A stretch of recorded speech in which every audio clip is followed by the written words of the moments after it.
Yo, let's go. Let's get our buddy on here. Here he comes. What's up, y'all? What's up? What's up? What Hello. up, bro? Everybody, yo, we got a big special guest tonight, our friend David Patrick Harry from Church of the Eternal Logos, finally on my channel over here. So everybody Yes, give him sir. give him a clap in the chat. And it's so good to have you over here. I've been so honored to be on your stream so many times, doing all the great movie analysis that we've done. So much fun. And tonight we're covering Master and Margarita. So so good to have you here. And you brought this up. This was your idea. You've covered it Yeah. in book club over at Church of the Eternal Logos. And you've done so much in-depth material. So I'm looking forward to getting into some literary analysis with you. Yeah, this is going to be a fun one. I think for many people I've talked to, at least Americans, they haven't read this book. And it's a great, one of the great, although there's many Russian novels. And there's so much in it. It's hard to really put your finger on really what is it about. Is it a criticism of the Soviet Union? Is it a promotion of magic? Is it a subtle theological criticism? Is it a love story? Or is it all these things? So Yeah. Yes. It's incredibly complex. And I first read this back in here's the novel, guys. Bulgakov. I have Mikhail this Bulgakov. copy. Awesome. So it's called The Master and Margarita. And I first read this in 2016. And, I tore through it again this time. And this time, I mean, I really went in depth with it. And, I know it's hard to know where to start with this because, like you said, it's a sort of a meta narrative. There's a book within the book. Like you said, it's a love story. It's an allegory. It's surrealistic. It's funny. It's a comic novel. It's certainly a satire. It's a satire of Soviet Russia, but it's also it still stands today. It's incredibly relevant and revelatory, I think, in a number of ways. And one thing that I was really surprised to find on this go around was that there have been a number of movies that have come out around the last time that I read it, and then since then, that take a lot of the imagery from this book, especially because it involves the selling of the soul and the harrowing of hell. Also, a number of like carnival scenes, and I've covered a lot of these in themes in some of the other novels that I've covered. So I'm going to go through those as we go through it. But what's your overall take just before we begin, especially for people like you said that haven't heard of the novel or haven't ever delved into it? So I'm a big fan of this book. It's one of the reasons why I asked when you mentioned about doing a literary review. I was like, well, have you done The Master Margarita yet? You're like, no, man, we got to do that. Yeah. That was pretty good. And I was excited because it is all over the place. As we'll talk, this book is flashing between 1946, the height of the Stalinist regime in the Soviet Union, specifically in Moscow. But then he's flipping back and forth between this narrative regarding Pontius Pilate and Jesus Christ. And for really 3/4 of the book, you're not entirely sure how these things are going to overlap till you get towards the end.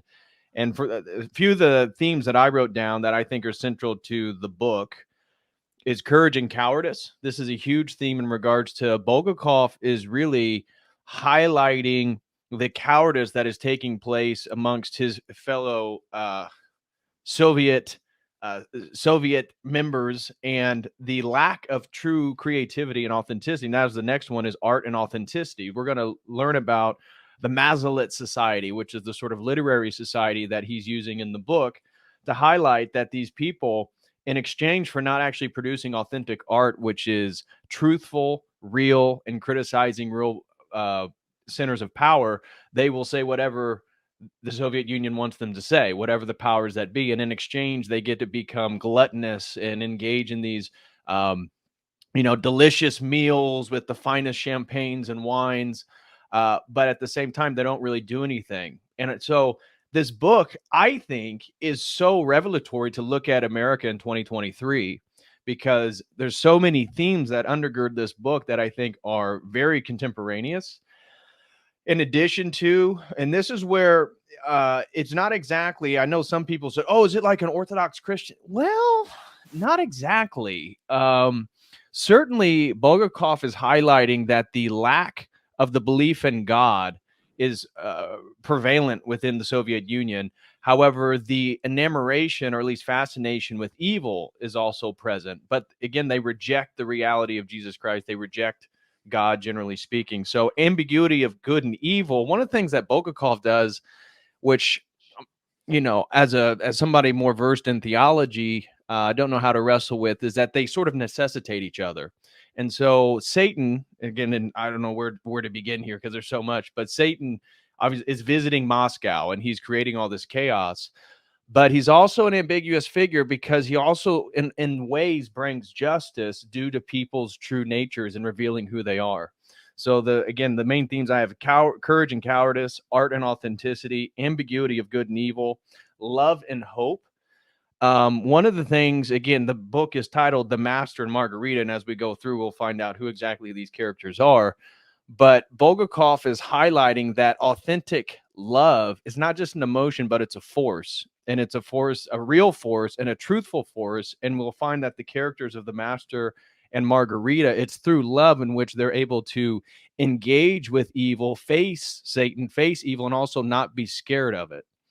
And then the dangers of the absurdity of Soviet society. So, in regard to this whole book, again, Mikhail Bulgakov, he wrote many works that were not allowed to be published at his time. And so, in a way, this is, in a subtle way, he is the master in regards to this book, because he actually wrote The Master and Margarita, which was not allowed to be published, and he had it memorized. And so one of the lines that we'll get to is that manuscripts don't burn. Right. And and it's highlighting that he himself actually burnt the original manuscript to this book, but he had it memorized and he rewrote it later. And so how exactly can you criticize the Soviet Union? And so he's doing that, and he's deconstructing the sort of failures of what communism said it was going to bring: equality of social status, equality of economic rights.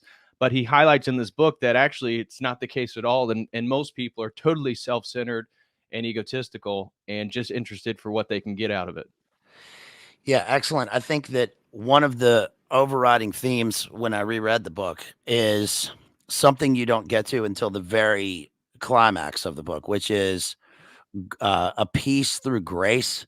There's a scene where, spoiler for people, and we haven't we haven't even gotten into what the narrative arc is here, or what the plot of the book is, because it's very complex. It's incredibly complex.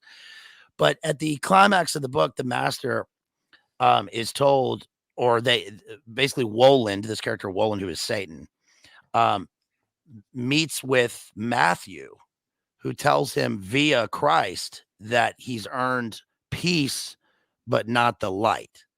Mm-hmm. And so I think that in terms of the writer, or the writer within the book, the writer within the writer, writing the book within the book, and like you said, burning the book, has earned this sense of peace through struggle. Some of the notes bring up, a Christian in conscience in terms of Pontius Pilate. And what's interesting here is that the book within the book will mirror the general overall arc of both Master and Margarita, and Margarita doesn't appear until like the second half of the book. She's not even in the book, right? And it's some of the strongest passages are when we first meet her. She's a very interesting character, and the process of her becoming a witch in the book is so relevant now. And again, like I said, there have been so many movies. Like, if you've seen The Witch, everybody, I've talked about this movie a bunch of times. 2015, The Witch. She goes through the exact same process of apotheosis that is, I mean, it must be verbatim from this book. It's the exact same. And also, Eli, I did a stream on post-apocalyptic literature and film, and Eli, in the Book of Eli with Denzel Washington, also does that. He, not in the same way she does, I'm saying he memorizes the Bible, he memorizes the book, and we have the burning of the book like we do in The Ninth Gate in Roman Polanski's The Ninth Gate, but the manuscript doesn't burn. And I think that it's interesting because, like you said, I mean, the idea of duality and of temptation is so different in this book. It's like you mentioned this, that it's almost that Woland and his retinue are agents of divine justice in this sort of dualistic. I mean, the book is it's it's like Christian, Gnostic, it's satanic at times, it's atheistic. But what really I think is would be interesting to people watching is that, and that drew me in this time, is that the book begins with this philosophical debate that we see that that we see so many of our friends doing, right? Which Right. is we have two people debating, and then we have an outside character who comes in, and the thing that really it was marked this time, and I marked it in the book. I went down it's total schizo rabbit hole this time, was that I marked every single conversational and casual colloquial mention of devil, Satan, Faust, Mephistopheles, witch, evil, magic, anything that was on the sort of dark side. I marked every single one in the book, and you get to a point where there are thousands of them. There are so many, and Christ is mentioned by name one time in the book. Mm-hmm. However, the character of Jesus Christ is given a different name, and we have this sort of we have people going by others. We have Pilate, but and we Mm-hmm. have Judas, and then we've got Matthew is sort of mentioned, but all of the devilish characters are mentioned sort of by otherness, and we have Behemoth. We've Yep. got Azazello, who is Azazel. Yep. But what do you make of that? I mean, what do you make of the fact that the that Woland is given another? I mean, we know about satanic names, right? Mm-hmm. All the various names, but that Christ is given the name Yeshua al Nosri, I think. Yeah. So, what do you Nosri. make of that? Why does he do that? Why does he choose to do that as a writer, Bulgakov? Well, and we'll get to it. Chapter 2 is where the narrative totally moves from Patriarch Pond in Moscow to the scene where Jesus Christ is presented before Pontius Pilate. And this is used throughout the book to highlight cowardice, because Pilate is wrecked with the fact that he eventually sends Christ to his death, and yet he knows deep down that he was innocent, and that actually his message is more powerful than the Roman hierarchical authority that he's a part of.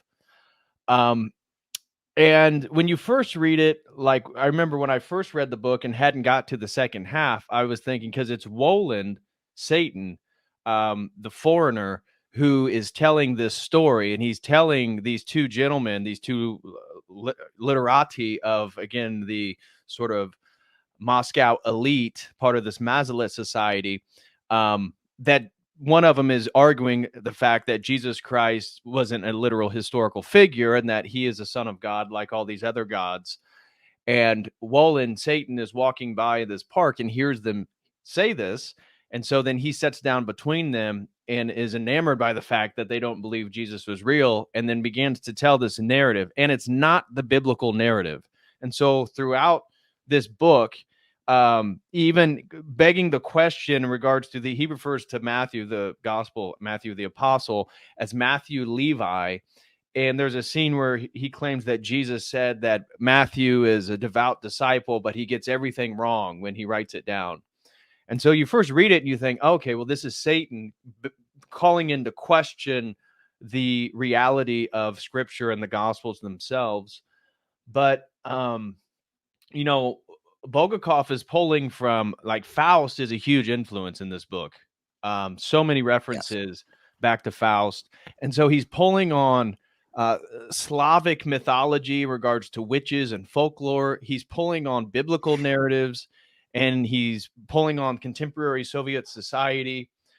And I couldn't really put my finger on it, because once you get into the second half, you realize that the person telling the stories regarding Pontius Pilate aren't actually Woland. It's the master, or it's the narrator, it's the person who's actually writing the book. And it's as if he's trying to give you insight into aspects that the Gospels don't talk about, but at the same time, they're so contradictory to Scripture that one of them has to be real, the other one has to be real. So it's hard to tell. That's why I say, when people ask if is this a Christian book, is this an not exactly, but at the same time, the whole theme is about a recognition of the supernatural and that God is real. And first, the recognition that the devil is real, and if evil is real, then the opposite must be true. And so it is Yeah. very dualistic the way he frames it, which isn't actually, Christian theology, typically speaking. Yeah, it's again, it's complex what he does at the beginning because like you said, they are having this debate, this sort of atheistic debate, and he uh enjoys this because the book is partly a satire on the atheist state of the nation, how it's a playground for Satan. Yeah. And but the point that he makes throughout the rest of the book is that no, Christ is real and these things did happen and I was there. Right. And here's the sort of empirical evidence for this. And I think that one of the things that Bulgakov does by having these various names for, having another name for Satan and of Christ, of course, having Christ's name the way it is, I think, is that he's presenting these let's say characters because of the book as other, they're outsiders because there's like you mentioned the idea of foreigners, the idea of there's this sort of self-contained state with the big wall around it that is Soviet Russia, right? Hmm. And that the idea of the foreigner or the outsider is so potent in the conversations that all these millions of side characters have in the book, that when we see Woland, he's an other, he's from the outside, and he's an outsider, he's from hell.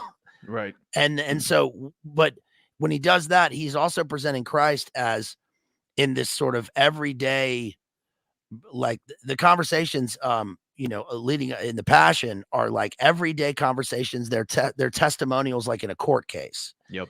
And so I suppose it's supposed to bring you in. The thing that struck me the most in terms of like an emotional, personal impact in this book is the really short passage during the testimony when they mentioned this guy Rat Killer, who is a centurion. Rat Killer he's the centurion who leads Christ up to Golgotha, and then he's in charge of the execution. And this guy is presented as the biggest brute, Yeah. in the Roman army.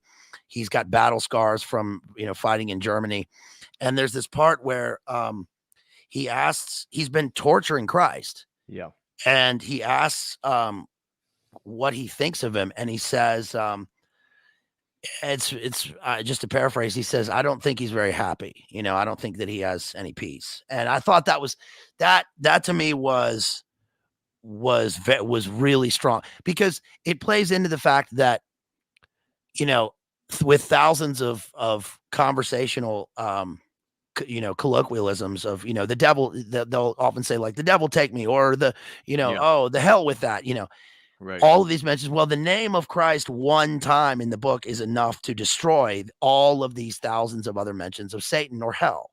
Right. And so the one time in the book where we have the guy who is torturing Christ and he says, I hope he finds peace. He's praying for this guy. Right. And the dichotomy I thought was really striking. It's a painful passage to read. And then of course I mean, there's so many characters. Yeah, that's what I was gonna say. We're gonna have a trouble for keeping everybody with the names because they're all gonna be Russian style names. Right. And there's a lot of them. There's a lot of different people that are introduced to the story. But like you're pointing out, um, Woland, the Satan figure, makes a point that like gets like. So you can think about the Hermetic adage, as above, so below.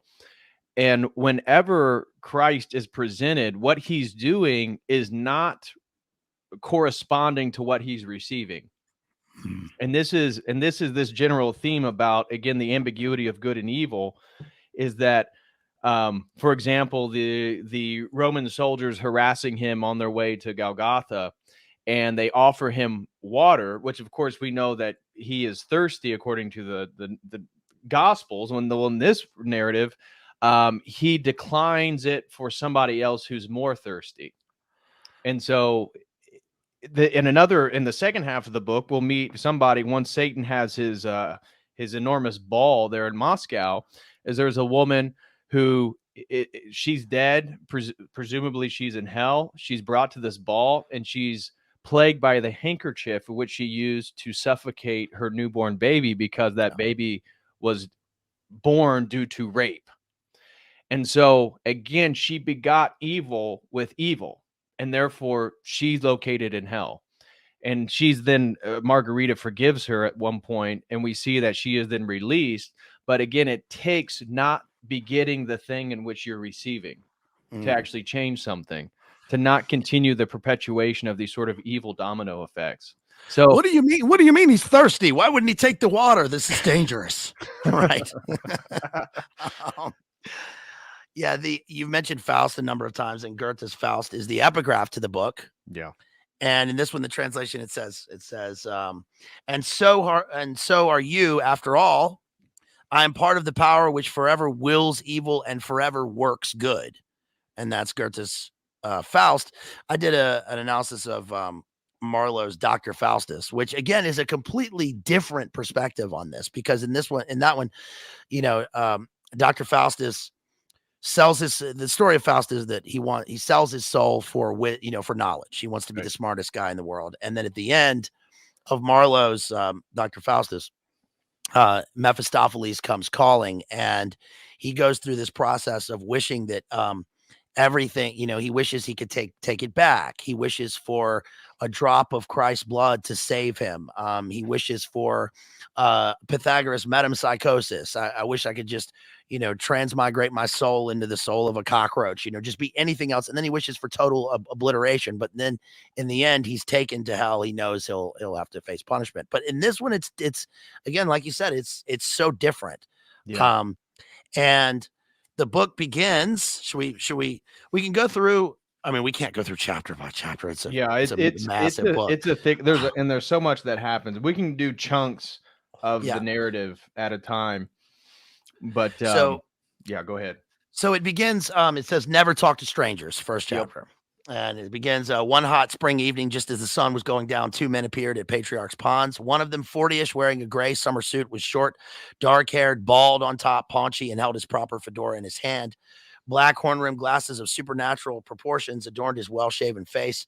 The other one, a broad-shouldered, reddish-haired, shaggy young man with a checked cap cocked on the back of his head, was wearing a cowboy shirt, crumpled white trousers, and black sneakers.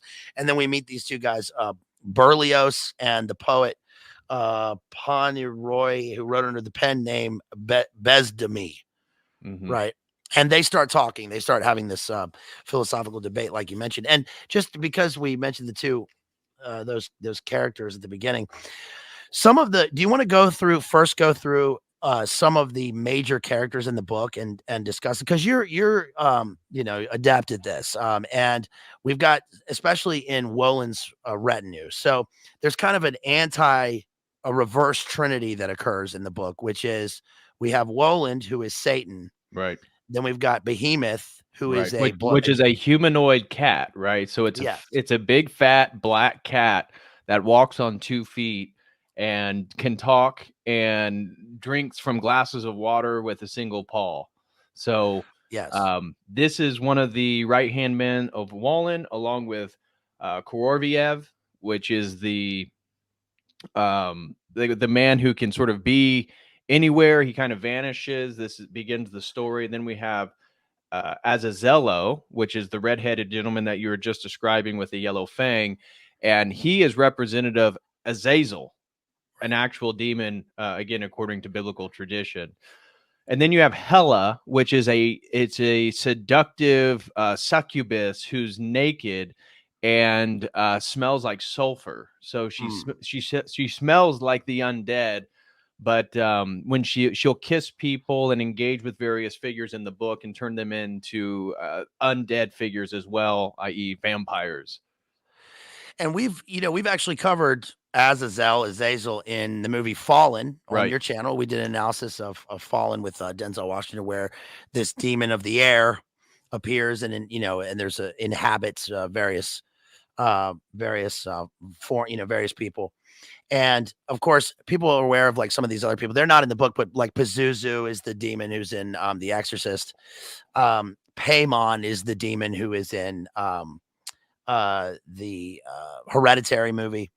But here we've got Behemoth, who is usually depicted like in the William Blake engravings as a hippopotamus. I think he's described as a hippopotamus. Well, yeah, I was looking at some of the notes in the back of this book, and it looks like the Russian word that we would use behemoth in English just translates as hippopotamus in Russian. Right. Yeah. And one of the interesting things about this character, again, this humanoid cat, this big black cat, is that he functions as both. So he's like a witch's familiar spirit, right? He's a sort of folkloric bad omen, but he also functions as a kind of King Lear's fool. He can do things in the book that are he's mischievous. He goes through various like comical episodes, and he's the only one in the book in terms of his retinue that can do things without the direct order or approval of Satan. So he can even talk back to Satan because he's sort of a King Learian fool. And then Azazel is the demon of the wilderness, or the demon killer, and he functions as like an enforcer in the book.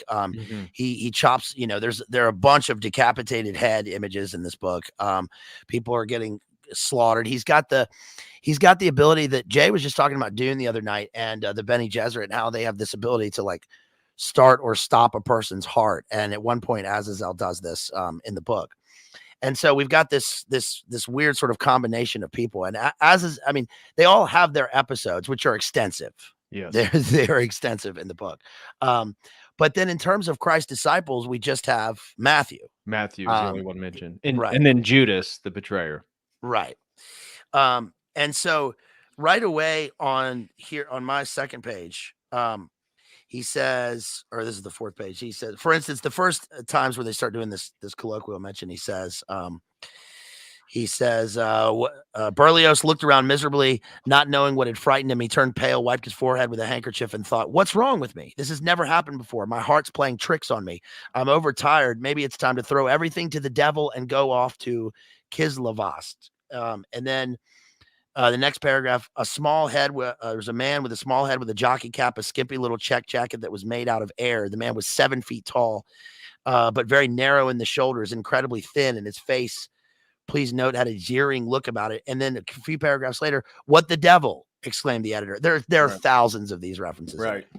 And then we get into a discussion of, Philo of Alexandria, Flavius Josephus, Book 15, Chapter 44 of Tacitus's famous Annals, where mention is made of Jesus's execution, is nothing but a later fraudulent interpolation, they say. Berlioz then says there's not a single Eastern religion where an immaculate virgin does not, as a matter of course, bring forth a God into the world. And the Christians, displaying no originality whatever, followed the same pattern where they created Jesus, who in fact never existed at all. That's where you have to put your main emphasis. And then here's where this sort of we really get going, because they've just, they've denied the existence of Christ even historically. Right. And so then we get into the discussion with, who is it that appears? Azazel here. Okay. At the bottom of this page, in this book, it says, to begin with, another says that he was hugely tall, had platinum crowns, and was lame in his left foot. We should add that all of the reports were worthless. To begin with, the subject was lame in neither foot, and he was neither short nor hugely tall, but simply tall. As for his teeth, the left ones had platinum crowns and the right gold. He looked to be a little over 40, slightly crooked mouth, smooth shaven, dark brown hair, right eye black, left for some reason green, black eyebrows, but one was higher than the other. In a word, a foreigner. He's an outsider. Right. And the heterochromia is interesting because I think of David Bowie. It's like this, like the movie, just get David Bowie to play this role. And the other is that I forgot to, and I can't get through this without mentioning right now that I discovered this book because of the Rolling Stones song "Sympathy for the Devil," because the song is based on the book, because he says in the song, "I was there when Pilate washed his hands and cleared his fate." And so we have these characters like that appear and say, no, Christ was real, and I was there when this happened, and here's what happens. Right. And it's interesting that song was played. that is the song they were playing at Altamont, which is sort of seen as the end of the 60s. It's 1970. It's after Woodstock. And it's where the Hells Angels were the security for the Altamont concert. Mick Jagger is wearing black and red and has a devil painted on his chest. And they're singing this song when the guy gets stabbed in the audience. So it's a sort of ritual come true of the book leading into the song, which I think is crazy. And when it describes Woland, Satan, they mention, and it's that the head of his staff is the head of a poodle. And so we get the connection back with Faust, because when Faust first encounters the devil, he encounters him as a poodle. And so we see these connections here. And so this chapter 1, again, these two gentlemen, these two literati are debating the existence of Jesus Christ. Satan hears this. He becomes quite interested, sits between them. And one of them, Berlioz, denies eventually the existence of the devil, which the devil, then again, irony, is right in front of him, lets him know that he's going to be losing his head. And and what this, it's sort of a metaphor throughout the book, has to do with this belief in Soviet rationality, and that rationality is going to take you to this sort of utopian place, whether it be equal economic and social rights, but and how they will explain away these magical, mystical experiences with the devil. And so Berlioz, again, due to the blindness of his rationality, denies the devil to the devil's face, and the devil then tells him, "You're about to lose your head," basically from a train cart here in just a few minutes. And he's like, "What?" And that's exactly what ends up happening. So another thing that I think is interesting about Satan is he is the eternal foreigner. And so he doesn't have a home. And home and peace are something that plays throughout this book. And even then we see the character of Ivan, who is homeless. We see this connection, and Ivan ends up being a character that doesn't fully learn from the experience. And we'll find this in the very end chapter 32 in the epilogue, is that he's still not sure, and he didn't learn from these encounters with the mystical, with evil. And he still kind of then falls into these official Soviet narratives that there's a mass chaos that happens in Moscow over these 2-3 day period. Well, it was a form of hypnosis, and that people, it was people going out of their minds due to somebody manipulating them, but it wasn't magic. It certainly wasn't the devil. There is no supernatural, and we have to then again explain away these things. And so him losing his head sets the sort of tone and tenor of the book, that it's rationality that is actually blinding people to the existence of good and evil. Isn't this so relevant now? Yeah. Yeah, the craziest, we don't have to mention them, but the craziest things can happen, at least in the, let's say, geopolitical sphere. And not only are they completely rationalized away because, a certain website told me that didn't happen. Right. So, it was fact checked, and there it goes. Right. And then, no, I don't even remember that at all. What are you talking about? Right. No, everything went on, because I literally have had people say this to me. Nothing changed. What are you talking about? Right. What world are you living in? Right. So it's ironic, like you said, that the denial of Satan is the one that brings this sort of into the purview of, at least us, we as the reader, and that it takes losing one's head, literally and figuratively, within the novel to sort of go into this. There are later images of sort of an anti-John. There's like in the Satan's ball that occurs at the end, there's a sort of anti-John the Baptist image that occurs. Yes.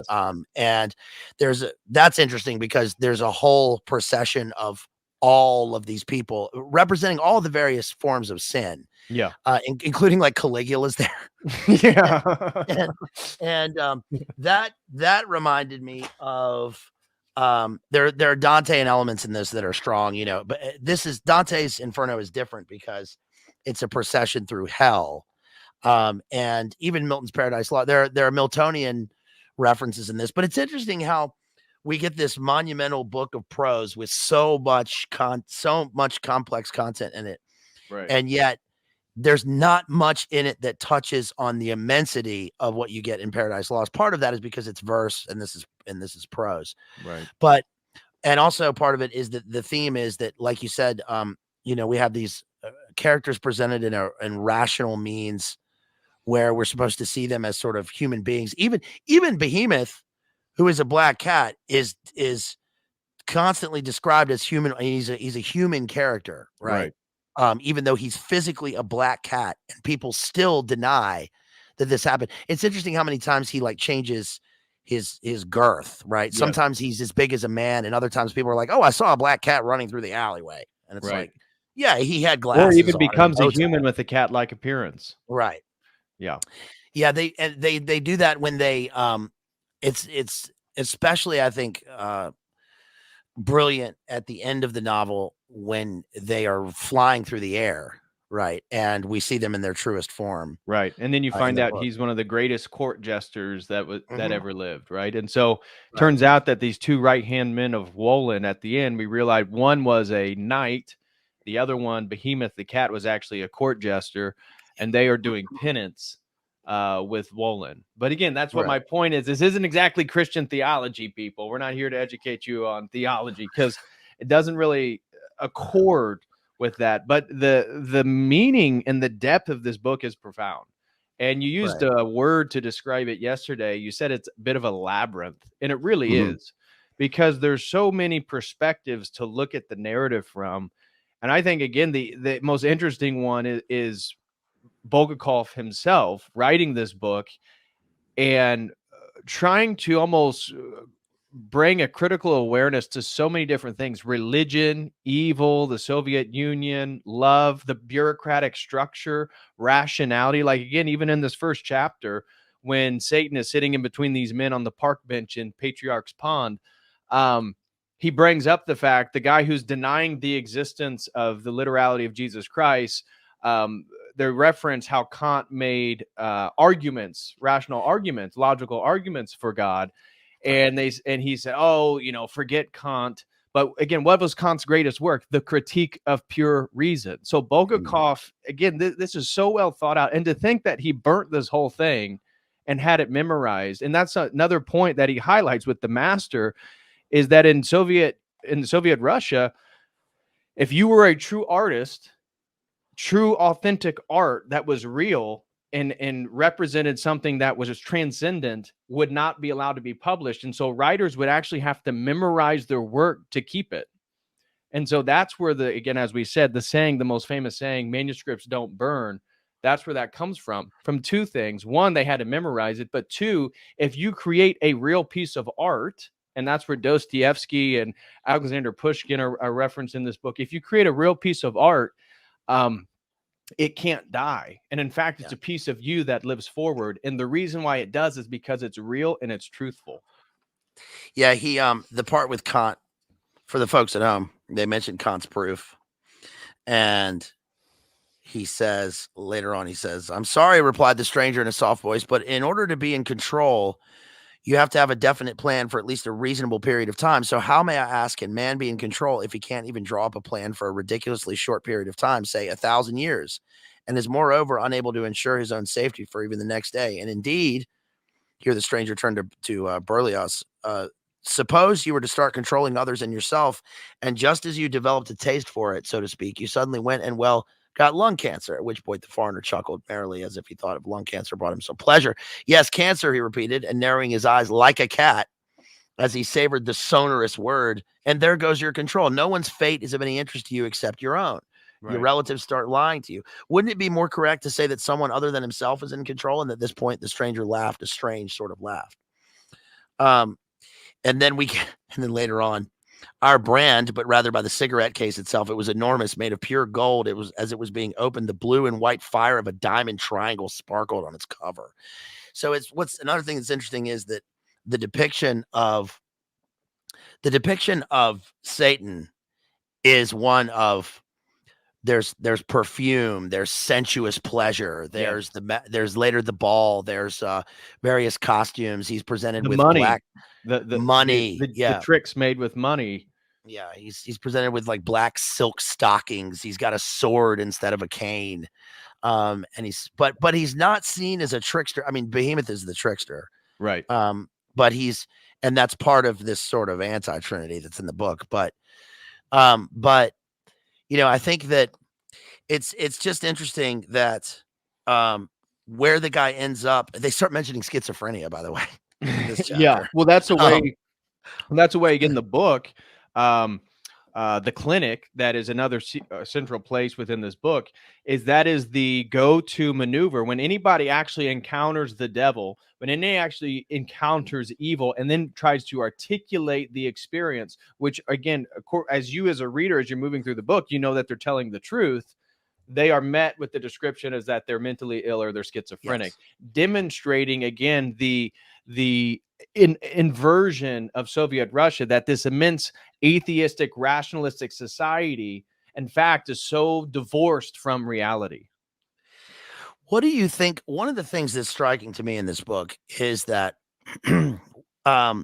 oftentimes in literature, we're always presented with a speaker. So someone is always not, it's not even, it sort of supersedes the idea of a narrator. The speaker is a character himself. And this book is unlike many others that I've done here and in the canon because the speaker seems to be I mean, the minute that the writer puts the pen to page, a character is developed. But this is like a sort of almost like self-transcendent version of Bulgakov himself, who is the master in the book. Yes. And that's fluid throughout the rest of the book, and it's sort of contiguous because we're presented with so many situations from so many different angles and so many different viewpoints. It's non-linear. We skip through time. We skip through, the basest things and the highest things. And so who can tell us this story? Well, it has to be from the voice of the writer, is it? Because, and that's particularly true because if we're discussing, this isn't a third person, all-knowing narrator. It's someone who's in the narrative. Right. And Satan is actually described as being omnipotent at the end of this. And yet he is subject to Christ. Yes, right? Exactly. I was going to say, but he has to, and that's another thing, is the person who believes the most in Christ is Satan. And then it becomes, well, obviously Matthew, Levi, again, he has this false representation of Matthew. And then it's Pontius Pilate. Out of all the characters in the whole book, it's Satan, Pontius Pilate, and Matthew that have the most faith that Christ is actually who he says he is. Yeah. And so at the end of chapter 1, we're presented with who is Woland in somebody says classic sweater, BLA. Thank you. Yes, I thought I'd wear my festive Christmas sweater to I didn't get the memo. He didn't let me know. Yeah, to counteract some of the darkness in this book, right? But I made up okay, so all right. Side note, I made up you want to hear a dad joke for a movie that I made up this week. All right, get ready to chuckle. Okay. So, and this comes from the book because Behemoth is a cat. So here's my idea for a movie. Okay. So Saint Nick is delivering a cat to someone on Christmas. The cat gets out of the bag, but then when Saint Nick goes back up the chimney, the cat tries to go back up, gets burned in the fire in the chimney, comes back down, and now he's Santa Claus. Get it? And he's making a hiss and checking it twice. Better find out if you're naughty or mice. Whoa. Okay. Okay. All right. This is becoming a cat and mouse game. So at the end of chapter 1, we're presented with what Woland is doing, and he's a professor of black magic. So Aleister Crowley enters the chat, right? Woland is a Crowley-esque character in this because he puts on stage shows, and it reminds me of a lot of the themes of The Prestige. I did a book analysis of the movie The Prestige. I mean, of the book The Prestige, and then the film, and also Houdini. And there's a lot of time spent in this book of trying to debunk the black magician on the stage, and It also turns into at one point it turns into Hesse's Steppenwolf, Poe's Mask of the Red Death, and the Decameron all in one, because we have this procession through a kind of Eyes Wide Shut party mixed in with a carnival. And at the end of this first chapter, he says, and again, both the editor and the poet were completely dumbfounded. The professor motioned to both of them to come closer, and when they had, he whispered, "Keep in mind that Jesus did exist." And then he ends up saying, "No proof is required," answered the professor. He began to speak softly, and as he did, his accent somehow disappeared. It's all very simple. And then we have the entryway into the narrative, because this is kind of functions as a prologue. Early in the morning on the 14th day of the spring month of Nisan, wearing a white cloak with a blood red lining and shuffling with his cavalryman's gait. And then that begins the second chapter, and then enters the procurator of Judea, Pontius Pilate. Mm-hmm. So do you want to talk about what happens in chapter 2? Because this is one of the key chapters, because this is where the procurator is questioning Christ. Yeah. So do you want to take us through sort of what happens here? So in chapter 2, interestingly, Bulgakov uses Aramaic words for everything. So interesting move there. Again, it's not totally a biblical narrative, but we are introduced to Pontius Pilate, who is plagued by a headache. And we see characters in the book get headaches when they're either in front of Christ. So Pontius Pilate is the only one. But then the people who encounter Woland, I keep calling him Woland, the Satan. And I don't know if this is a recognition of the sort of dizziness of pure rationality encountering transcendence, or something like that. But chapter 2, so it's all about this sort of crafting Christ's conversation with Pontius Pilate about truth, about his guilt, and all this different stuff. And this is going to set the tone, because you really don't know why he's going here. But once we flash into chapter 3, Woland is highlighting that I was there, I was present, sort of signifying, although the reader doesn't know definitely yet, and certainly the characters in the book haven't recognized, but Woland is Satan, and that's why he's able to be somewhere 2 millennia ago. But he's sort of recrafting this narrative. And again, in this section, Christ makes a comment that Matthew Levi, though a faithful follower, gets everything wrong when he writes it down. And you're like, And I'm not sure, I still haven't even wrapped my mind about why exactly Bulgakov does that, because towards the end, we see that it's not Woland's story, because that's what you think of, or at least that I did when I was first reading the book. Well, go ahead. Does he do this because that's one of the driving forces in why he ends up burning the book? In other words, so the story is the central story in human history. Yes. Right. It's the most important thing of all time. And so if this guy is both trying to break it down for the average reader and put it in terms of like a commonplace, legalistic testimonial, but also trying to contain the hugeness of this, the invisible hugeness of it, right? The beyond the here and now, where the two people are talking about it, then it kind of makes sense to me that because part of the theme is the struggling artist, right? I mean, the master struggles. He's poor.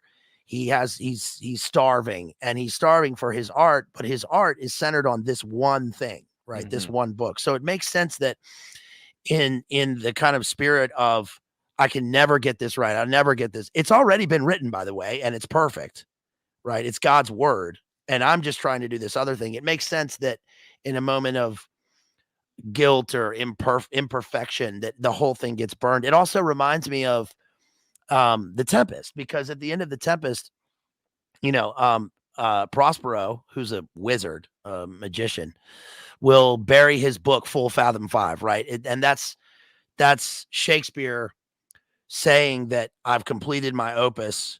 Now I'm burying the book. I'm both burying it in literature and in history, but also I have nothing else to write. And so part of the thing here is that Margarita wants him to finish the book. She wants him to write the book. Where's the book? She sort of exists as his like physical, alive muse. Right. who wants him to rewrite this thing. But I still, like you said, I still, it's difficult to sort of wrap your head around why this happens in the Yeah. book. I am under the impression that Bulgakov, like his wife, is Margarita for his work because he got so depressed. I think he had a amphetamine Yeah, addiction of some sort. morphine. Yeah, Yeah, morphine. He's got a morphine. book called Morphine. Yeah, And and it's because Stalin personally didn't want Bulgakov's work to be published, although he wasn't cruel to him, and so Bulgakov had like a nice life, yeah, and he was an artist, but he wasn't able to have the impact on the society he lived in due to, again, the hierarchical structure of the Soviet Union. And so when we're looking at chapter 2 here, because this is going to connect later in the book when Matthew Levi is in front of Pontius Pilate after Pontius Pilate kills Judas. mhm.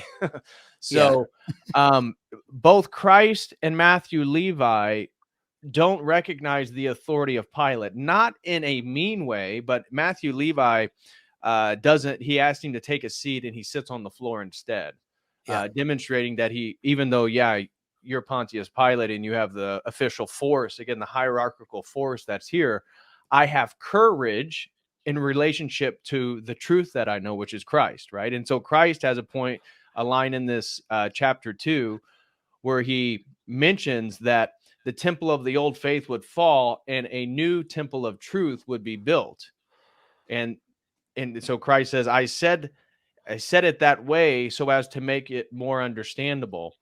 But this is this conversation that is going back and forth. And so Bulgakov is trying to get people to recognize that they need to have courage in face of like actual worldly authority to actually make a change, because Moscow, the Soviet Russia, it is so watered down by people just getting along, happy to just get along and be their official role and whatever the status is given them.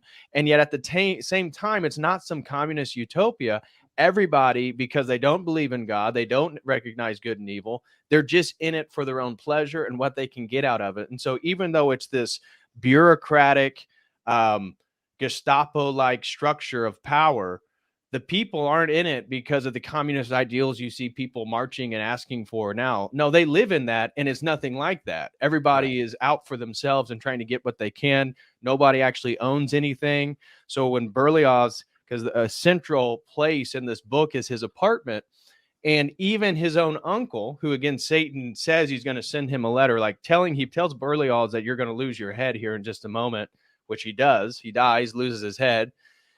He says, I'm going to send a letter to your uncle in Kiev.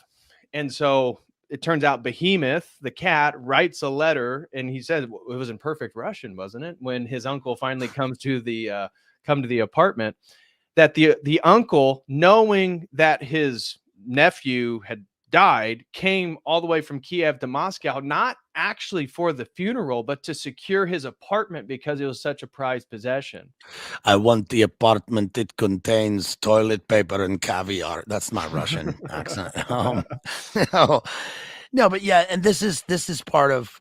We see this in all the Russian films, right? I recently saw this in the James Bond movie Octopussy, where the Comintern or whoever is meeting, and they talk about the decadence of the Russian, high council, and this is also in the Khrushchev book. It's like you secure all these pleasures for yourself, like you said.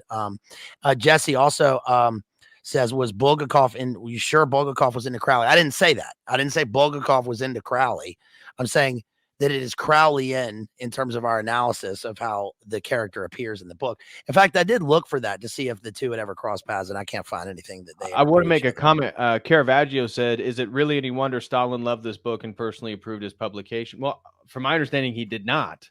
The book was published in the 1966 by his widow, and this was after the death of Stalin, because Stalin personally did not want this book published. That's what caused Bulgakov to be so upset with the fact that he thought this was a master work and that they wouldn't let him publish it. That's why he burned it.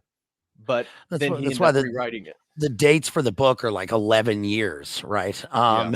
And Crispy says this part in the book is like the book of Nicodemus. And that keeps being mentioned. And I think that imagine the pressure Bulgakov is under, right? So one, yeah, he's chilling. He's a morphine addict, which occurred from a war wound, I think. And he's a young. There is one movie about or a TV show about Bulgakov with the guy who plays Harry Potter. Interesting, because Harry Potter is the story of the young Al Crowley. Right. No, but he plays a young. He's got the other book about the young doctor. But he's under all this pressure. If his wife is Margarita.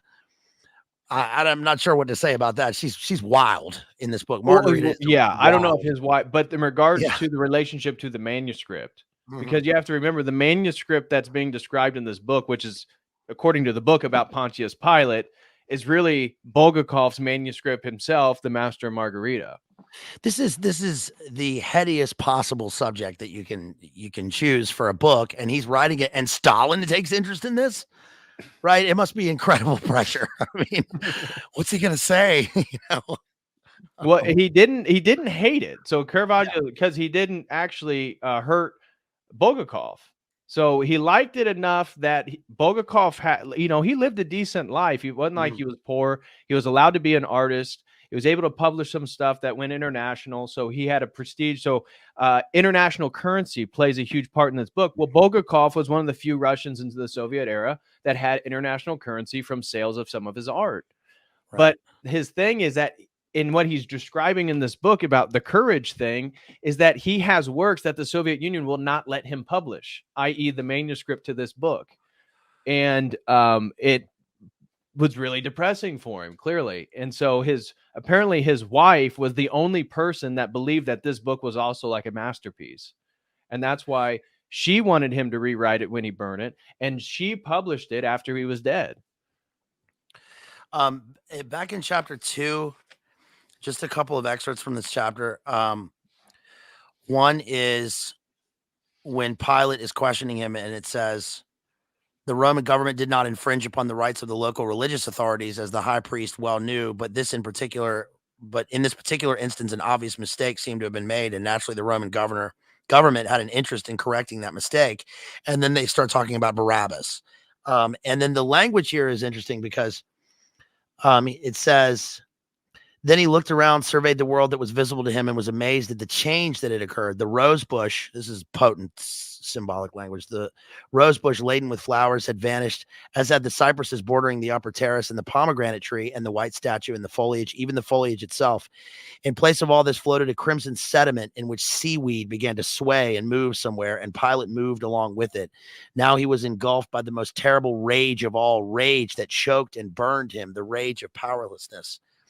And then he goes on to say things like weeping and groaning, raging inside this flame were roaring shrieks, groans, laughter, whistling. A raven black horse shed and reared up on its hind legs. And then finally at the end of the chapter, raising a cloud of dust, the Allah tore down the lane, and the last one to ride past Pilate was a soldier with a trumpet on his back that glowed in the sun. And shielding his face from the dust with his hand and frowning with dissatisfaction, Pilate moved on, heading for the gates of the palace garden, and following behind him were the legate of the legion, the secretary, and the escort. It was about 10 o'clock in the morning. The 10 o'clock in the morning is supposed to be the commonplace depiction of like, I was there and this is when it happened. But what I wrote was, and the days are happening simultaneously, right? So it's psychedelic, right? Because it's also 10 in the morning in Moscow. That's right. It's psychedelic, surrealistic, and very trippy, man. But I wrote, the time gives common and commonplace evidential legalistic context and a take on the most central event in human history. And that Satan is a witness to the Prince of Peace, the passion, crucifixion, and resurrection of Christ. Which is crazy. I mean, it's crazy in this book. Just in terms of the imagery, to imagine, this is part of the climb. This is like a part of Paradise Lost. Also, is that Satan makes his way into the garden, in order to subvert God's creation, right? Right. And then that during the crucifixion on the place of the skull, that Satan is there watching, right? Which is Which bald obviously, mountain I found is another term for Golgotha. yeah. So because I was wondering why do you kept using bald mountain? So I had to look into it, and it's actually another term. I forget, it's like a local term for that mountain. Some people call it, it's like Calvary, Golgotha, and I guess bald mountain is another term. So so it's weird. And even with like your Shleim for Jerusalem, I guess that's the Aramaic presentation. So he's using real names, but he's using them in such a non-familiar way that they feel different, more And different.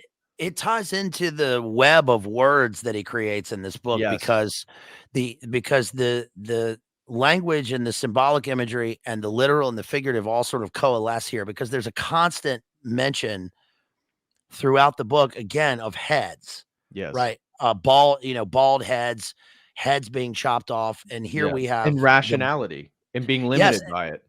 right, losing one's head, losing one's sense of place, losing Yeah. one's rationale. Because what he's playing on is that it's actually the opposite of what you think. He's saying that if you don't recognize the supernatural, you actually can't see what's going on. And so as you become more rational, again, what Soviet Union was priding itself, or at least the ideals of communism, is that you're going to create a more equal and just and fair society, is that it's quite the opposite. You become more and more blinded, and you become more and more self-interested, because you're going to make rational arguments for oneself. So we see people constantly, and so when they encounter Satan, they're always propositioned based on what their weakness is. And the difference is the people who take it and the people who don't. And one of the most undeserving characters in the whole book that do nothing wrong is the man who runs the bar at the theater. And he's told that he has 9 months to live and he's going to have liver cancer. And in the epilogue, we're told that that's exactly what happened, is he dies after 9 months. But he's one of the only characters that recognizes immediately Satan when he sees him, and also does not take him up on his offer. He's the one who mentions Christ. He's the one who says Jesus Christ in the book. Right. There is a part And at it's the end ironic, where he runs a bar, right? So you think of right. debauchery and stuff, but again, where he's pulling on opposites, it's actually the man who runs the bar at the theater. That's where all the fine, wealthy people, the high Soviet Russians in the society are able to have fun. It's actually him that can see the world the most clearly. This is also part of the brilliant satire that he sort of weaves throughout the narrative, because it's relevant now. This is now, because like you said, people are they are met with temptation in the way that is most useful to them, that they want the most. And Right. so that plays into the sort of blackmail aspects of this. And Satan always takes advantage of you. So right. you never actually get a good deal, except for Margarita, who did it because of love and not because of self-interest. Although it kind of is, but in a way it's not. In chapter 3 here, the 7th. You want to try to just give an overview up to where I guess Ivan's in the insane asylum. Yeah. He in this, what happens in this chapter, this is a pretty notable chapter. In this chapter, here's where we get Satan say, I myself witnessed the whole thing. I was there on Pontius Pilate's balcony and in the garden when he was talking with Caiaphas, and on the platform too, but I was there in secret, incognito, so to speak. So I beg you, keep it quiet and don't breathe a word to his soul. Shh. Yeah. He says, and then basically the guy, it says, suddenly stopped laughing, and as often happens to the mentally ill, so he goes schizophrenic. Yep. He's obviously in a deranged state. And then there's the cart that happens. There's the moon flash. The moon is incredibly powerful in this, because I wrote all the moon references. The moonlit night is restless. Therein lay the charm of this journey up the stairway of the moon. I The fire never got a good descending. explanation for the symbolism of the sunflower oil. Mhm. And I don't know, maybe I wanted to pose that to you, but as we move out of 3 and into chapter 4, so Berlioz loses his head. Right? Yeah, Right? he loses his head as told by Woland Satan to him that he was going to. And so a woman who turns out to live underneath Berlioz's apartment, and she plays a factor at the end of the book.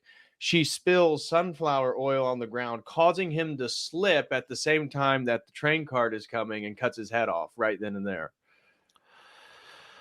So I guess what's the symbolism? I guess that it's not fatalistic. It's that the commonplace objects, number one, the commonplace objects will play a part in the eventual whatever the eventual punishment or the eventual losing of one's head. Right, that the guy walks and then the cart comes and then the sunflower oil and then he slips and then his head is chopped off. Yeah. The other, I guess, is, I mean, there's so much lunar imagery, right? That it's ironic only solar images of the right, light. It's That's what I was interesting that thinking, is that it's the light. It's Mhm. using it as a metaphor for sunflower oil that causes Berlioz to slip up and lose his head. And so the light exposes the shortcomings, and it's the light or the sunflower oil that then sets the whole book in motion of the domino effect that occurs, because without Berlioz losing his head, you don't get the whole planopy of Mhm. his magic show, Moscow going crazy, the funeral, the uncle, everybody going to his apartment. This chapter, The Chase, also includes a single ray of moonlight filtered through a dusty window and then is countered with broken zigzags of light. And that is going to occur that is tied up at the end of the book where the master he's not accepted into the light, but only into peace. Right. Again, like we mentioned at the beginning. And God, what happens in this next section? We have the insane asylum. We've got the well, let me go through and then you tell yeah. me where to stop. So after Berlioz then loses his head, we have Ivan, homeless, a poet, a writer of the Bazed Lit Society, who's prominent but very self-doubting at this point, and he kind of references the reality of Jesus Christ, which also set this whole thing in motion. He then sees that this guy Woland, this mysterious foreigner, said this was going to happen. It did happen, and so he runs out of the sort of train station and looks for Woland, which he sees Kuryov and Behemoth and him sort of walking down the stream, but he can't catch up with him. And he didn't see the other two. He was just engaging with Woland. But then he sees the cat walking on 2 feet, calling for a cab, and gets in it himself. Right. So he's like, what is going on? And this eventually leads into a scene where he's trying to follow them, goes into an apartment building, goes through a random room, stumbles upon a naked lady, grabs a candle, a la chrismation, a la being newly illumined, and goes out the back door, jumps in the river with his candle. It's not lit. Jumps in the river, gets out of the river. He loses his clothes, and he sees basically a homeless man's clothes sitting there next to the river and puts them on. And so he's recognized. He doesn't know it's Satan, and he really doesn't want his mind to go there.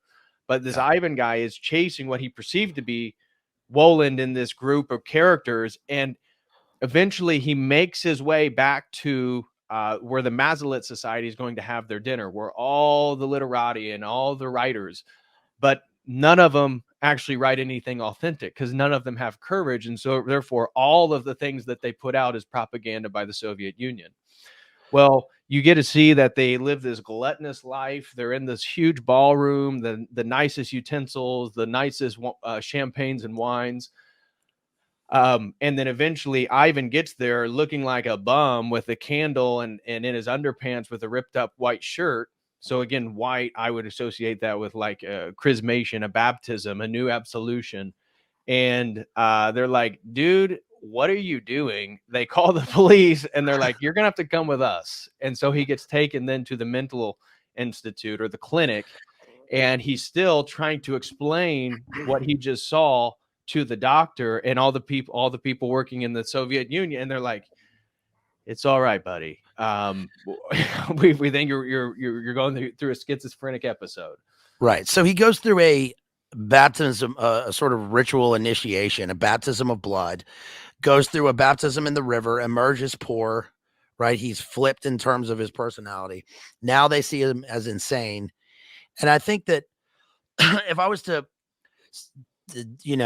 analyze this in terms of the relevance now, I would say that all the details are significant, but it's kind of allegorical for the way that in the seeking of truth, let's just call it in the seeking of truth. Like, even if it were in terms of geopolitical events or the truth, man, they were in the tunnels. It functions in the same way that the things are so unbelievable, and yet they happen and they're witnessed in the empirical sense that when you are forced to, in a situation, to describe why you appear the way you do, no one will believe you because it's inherent in the events that they're unbelievable. Right. So one has to witness them in order for them to happen. That the perpetual use of only rationality prevents them from seeing it as well. Right. And they were all rationale. They were all, concrete details. The things that exist are here and now, and this book, and this, and there's no metaphysics. Right. And yet when they witness it, no one believes them.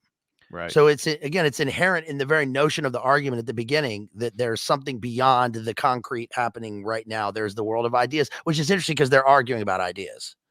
Right. And the beginning of the book. But in a way, they're not, because they only state what the Soviet Union wants them to write. That's true. Yeah. So in a way, they don't engage with it, at least, and that's their lack of courage. And that's what Bulgakov is trying to make the criticism of the artistry of the Soviet Union, is that they lack courage, and therefore that what they write doesn't map onto reality. And I think that's why we can read this book right now and make clear references to life in 2023 America. This is 1946 Moscow, Russia. Yeah. Because what Bulgakov is trying to say when manuscripts don't burn is that when it's truthful and it's authentic art and it's real and you are speaking it as well as you can to describe what you're seeing, that lives on because the truth is eternal. The chapter 6, schizophrenia as predicted, is this is an important which chapter? Chapter 6. That's the one I was on to. Yeah. Chapter all you can go to the devil. Then Ivan says, "The Lord be praised," and then bottom of this page, Roykin was read, breathing heavily and thinking of only one thing, that he'd nursed a viper to his breast and shown kindness to someone who turned out to be a vicious enemy when put to the test. They grabbed me, tied me up in rags, dragged me off in a truck. Later on, he can do things that would make your flesh crawl. Next page, there's the icon, right? The icon was what scared them most of all. Yes, Ivan says he's in league with evil powers. He was there with Pontius Pilate. You have my word of it. And then they administer, I guess it's morphine. They give they put him in a sedative. He's like, yeah, hypodermic syringe. Let me introduce that character though, because that way everybody can follow us. Is Alexander Rukin is the poet that brings Ivan to Dr. Stravinsky's psychiatric clinic. And what we didn't mention is that he becomes tormented by the fact that Ivan, in this state of frenzy where he's describing, trying to say the most truthful thing that he can, turns to him and basically tells him that he's inauthentic, he lacks courage, and everything he writes sucks. You don't know the truth, man. I've seen some things and some stuff, man. Okay, here's some morphine. Right? Yeah. And so he says his poetry is bad because he doesn't actually believe in anything he writes. It's not authentic. And as the night's end, he mourns the loss of the night of fun and feasting he could have had at Gorbachev, is where the Bazed Lit meeting is. This Gorbachev, you can think of this, the most intricate, beautiful ballroom in Moscow. And so in exchange, again, to not speaking truth, the Bazed Lit, the literati, the artistry community of Moscow, they are given luxurious lives. They get to dress up in these beautiful tuxes and suits, and they get the finest of everything, but they can't actually be real people. And again, we can see this exchange in our life right now, because the underlying message of Bulgakov is that it's those who choose the material, be it sex or money, always lose. And he's saying that's basically what the problem with the Soviet Union is, that the people who choose something that isn't material, the master who's writing the manuscript, Margarita, who actually are both married, both of them are committing adultery in this relationship of love they have. but because they chose love, they actually get to keep it. It's not a joke, and it's real. Yeah. It's authentic. It's a real force. You can see this in the literati and in academia with the saying that the poet is not speaking truth and so he's inauthentic, because everyone knows this now. What happens is that the artists who you can't have great art without a basis in truth. Right. Even if you're writing lyric poems with concrete imagery, it ends up being so much trash, right? Because you have the abstract towing the line, whether it's political or the literary movement, or this is like what T.S. Eliot said about Edward Arlington Robinson. It's like, you have the poet who gets all the awards, who is like the weather vane, as opposed to the poet who is making, who is dialed into the weather, man. You know what I mean? Yeah. And so it's the same thing in academia. It's like there are only so many academics who do true research, or who write books based in actual truth, with factual evidence, and then talking about truth on top of that, who are regaled. Everyone else is you see it you see it everywhere. You see it in culture now, where people who do book streams where they never open the book. And the book is, I've never heard of the book. I've never, the book is never open. It looks like a cardboard book, and they're inside of a factory talking about my book haul, get 10 million views. Right. It's the same thing. There's an and look at the spirit. media right now. So I don't know if you saw some of the highlights from the GOP debate last night, but Vivek Ramaswamy made some ripples. Yeah. And again, we know how fraudulent that whole thing is in the whole process, but our establishment, the Overton window, our media sources, we are becoming more and more and more and more like the situation that Bulgakov is trying to warn us from, in which truth can actually be expressed to its fullness, because it always threatens the hierarchy, because Christ, again, did not recognize the worldly hierarchy of Pontius Pilate, and neither did his follower Matthew, the only two that really are in a full understanding of like what they're standing up for. Do you want to? I'm going to skip ahead here and go to chapter 7, is where Behemoth and Azazello appear, and this is interesting because we've got the professor of black magic, and then the description of Behemoth, a black cat of horrific. Which chapter are you in? This is chapter 7. Okay. The evil apartment. Yeah. What chapter is your favorite? 12 is mine. The magic. My favorite is the ball. The ball. That's a good. Yeah, those are the two best. Yeah. So Candlelight is an excellent passage. Probably what I think is the best in terms of how it's written. Yeah. In terms of the most potent is either the fate of the Master and Margarita is decided, or when we get the descriptions of Margarita as a witch. I think that's it's and very. This was an interesting thing too. Did you? I don't know. Maybe you knew this, but it's Azazello who gives the cream to Margarita. Yeah, and Azazel is the demon of like female cosmetics and makeup. Mm-hmm. Yeah, I did not know that. I was looking that up. I was like, well, that is interesting. That's another great little thing that Bulgakov throws in. Should we? You want to skip to that, and then we can come back to stuff. Let's skip. I just want to skip to. Is this by Candlelight? Where is it? Where she becomes a witch? Because they start talking about the fifth dimension. Yeah. Oh, well, the fifth dimension is when she goes to the ball, because the apartment building. Okay, so before that it's Azazello's Cream, chapter 20. Okay, let me find it real quick here. And because this one is beautiful. God, I tore apart this book. It's like I can't find anything because of all the notes. Here it is. Yeah, okay. Azazello's Cream. All right, so this one's interesting. So we're gonna skip ahead, and then we'll come back to stuff, because the narrative is also nonlinear anyway. We kind of skip forward in time, so we can do that. So Azazello's Cream. It starts off, and there was a mention in one of the earlier chapters of the W being two V's. It was Yes. a Well, small reference. in the Masters, the inversion of Woland, because they have the same. It's just a W and an M. Woland has the W. The Master had a yellow M. Yeah, But I and got the impression that it's signifying that somehow there's a connection there too. It's also tying in with the fact that in English, we have this sort of archaic sense of this, what Margarita's going to become a witch, and it's something ancient. We get a discussion of Abaddon and like the beasts of the abyss. And so these are creatures from beyond time, right? They're from before humanity. And so the language is supposed to reflect that. And also I just, there's so much in here with this movie, The Witch. And so it starts off, the full moon hung in the clear evening sky, visible through the branches of a maple tree.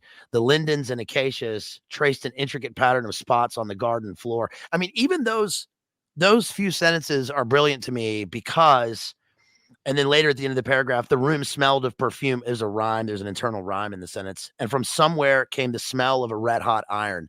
Yeah. Is amazing. It's very powerful writing. It's almost Shakespearean because even though this is in translation, it still holds when you have the writer in translation. That it becomes its own work of art, and all of the images in this paragraph are almost like they're like the woman going through the ritual initiation, and every object is potent. It holds some sort of symbolism towards the initiation. So we've got the moon hanging in the sky, becomes a full moon.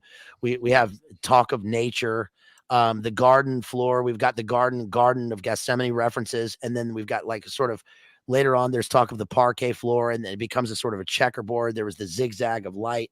And then we have the concrete imagery of the like olfactory images of perfume mixed in with heat from a hellish heat, a red hot iron. Yeah. And then in this chapter, I was going to say, female intuition, because Margarita, the chapter before, so this book is divided in two books. There's part 1, part 2. The first chapter of part 2, which is interesting because it's like Old and New Testament in a way, mirrored in the book. Well, right? and it's a rare occurrence where the biggest person in the entire book, Margarita, is only half the book, and it's only the second half. Right. So you see, Bulgakov throws so much into this book. I highly do recommend reading this book at some point in your life. But chapter, I think it's 19 is the first chapter of part 2. And so we see that Margarita, we're introduced to Margarita. She's in love with the master. Both of them are married. They fell in love with each other when they first met. We see she had like yellow flowers. So I took that as sunflower imagery. Sunflower. Yeah, she doesn't say sunflower, but they're yellow something. But that's what, in my mind, I connected those. And Margarita tells the housekeeper, so her husband, she's married to a man who gives her every material thing. So unlike the other people, like the literati in the Soviet Union, she has everything she needs. She has a beautiful house. She has a housekeeper. She has like the most magnificent wardrobe, which plays into when we get to the devil or Satan's black magic seance he does in the theater. Is he drops money from the ceiling and people do everything for it. And the women clamor to get the nicest dresses. Like he's mentioning Chanel back in this book. So 1946 Moscow, the women still wanted to buy Chanel. I thought that I was like, oh, wow, that's funny. But we're introduced to Margarita, and we've already been moved to the master and the psych clinic in part 1. But Margarita tells her housekeeper, so we know that she's really not interested in all the material things that her husband can give her. But her husband's not there; he's working probably for the Soviet Union somewhere. And so she's in this house by herself. In her heart, she loves the master, and she believes in his manuscript, and she is doing everything. And she tells Natasha that something's going to happen today. She goes and gets on the bus, and Azazello is there, and he makes it clear that he's obviously a supernatural creature by knowing all these things about her. But she is like right off the get-go kind of getting the picture. and she's with it, and he tells her to give this put this cream, and that she's been chosen out of all the margaritas in Moscow for this ball with this very special Monsieur Woland. And so, Yeah, you don't want to come across as a Zello on the public city bus. This little ghoul with this one fang, smack, right? I smack you with the power of the Lord. Shouts out to KF in the chat. She mentions mimosa. It was a mimosa flower. Hey, Synchro, I'm drinking an energy mimosa flavored drink. It's not, it doesn't have alcohol. Not like it matters, but I'm not. that's But an it's interesting mimosa connection, flavor. though. What are the chances? Oh, thank you, KF Mimosa Flower. Thank you so much, KF. Glad people are following along with us. I can't tell if we're being too detailed or if this is actually interesting. Listen, we're doing a wizard does exactly what he's supposed to. That's my Ian McKellen Gandalf voice. I keep seeing the AI memes of Gandalf after the rave. Have you seen those where Gandalf is the anyway, no, we're I think we're doing well. So all right, shouts out to everybody in the chat. Please smash the like, people. Also, by the way, I put DPH's handle right there in the title. I mean, everybody here is already, but if there's somebody watching later, I put DPH's handle in the title and also in the video description. So please go and sub to our friend David Patrick Harry here, Church of the Eternal Logos. And please think about sending some support. All the links are in the video description and in the chat description. We'll get to those at the end. Jason says BLA drinking a 4-pack of Sparks Tall Boy. That's right. I got that Steel Reserve, boy. I called DPH. I was like, you want to do Master and Margarita? I'm drinking Steel Reserve. Oh shit. All right. So chapter 20 then, what I was trying to tee you up is that now she's getting ready to put the cream on that Azazello gave her, which she doesn't know what it's going to do, but she knows that dude was onto something and he was very supernatural and that she's been chosen.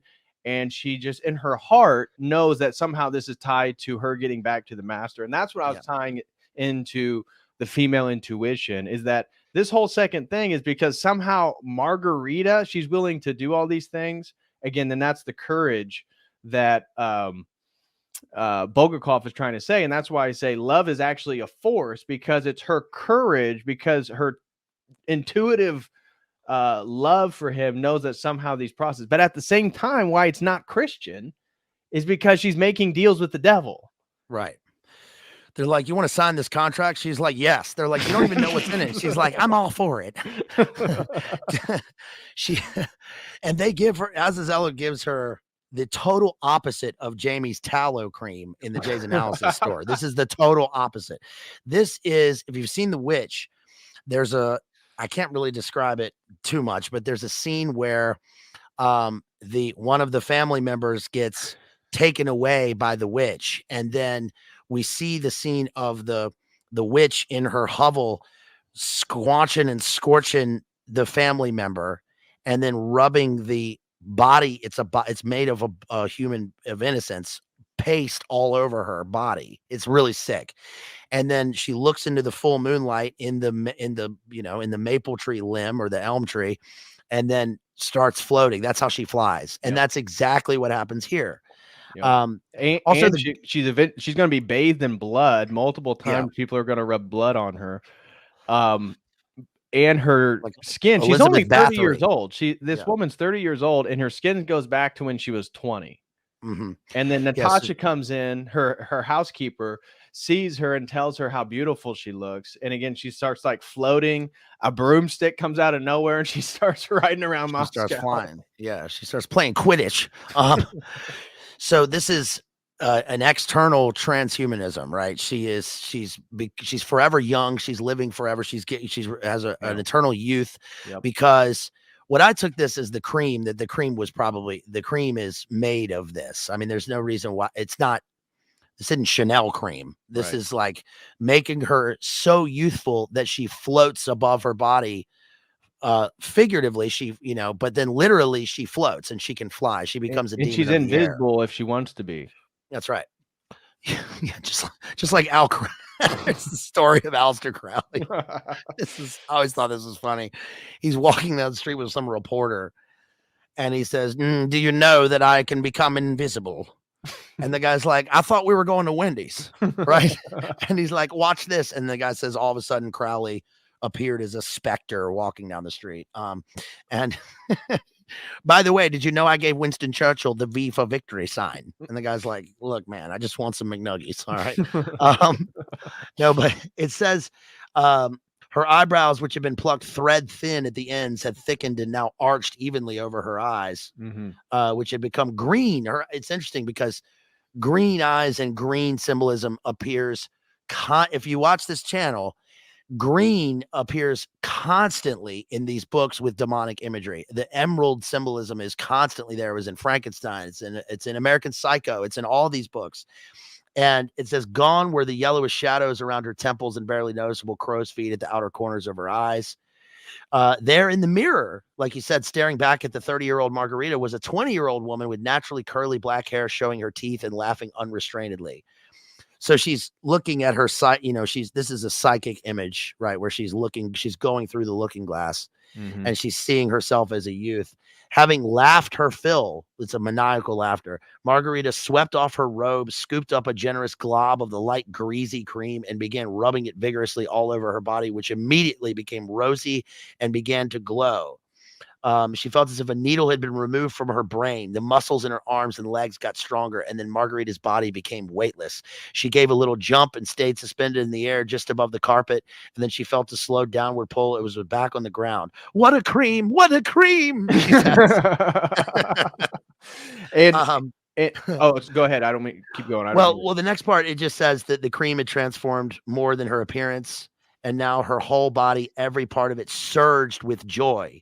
So what's happening here is that Margarita is feeling the feminine sense of liberation and freedom in her physical beauty, right? Right. I mean, it's just cross boundaries, but especially it's a feminine. This is a feminine transformation here, right. And that she's starting to become weightless, and because she's lost the weight of guilt. And she feels what is liberty. She feels freedom. She's absolute liberty, so that she's free of even her earthly bounds and she can fly. Right. And then she's going to use this, of course, for the purposes of the master and the book. But it's interesting that she flies upwards in the air and eventually is going to end up in this hellish satanic ball. Yeah, literally a satanic ball. Literally. Quite literally. Right. And so in regards to just doing this chapter before we jump back to part 1, also after during this period, she goes and writes a letter to her husband. So imagine being this guy, right? What now he's like, I had suspicions about her, but I didn't know it was this serious.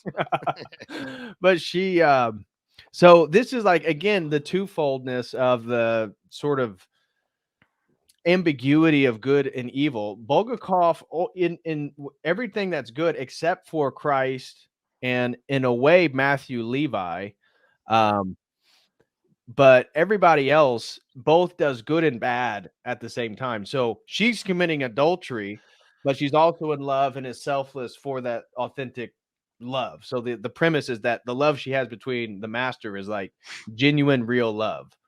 Yeah. But she's already married. She's committing adultery, and now she's turning into a witch. And she's just I'll read it right here. She writes him a letter or a little note and says, "Forgive me and forget me as soon as possible. I am leaving you forever.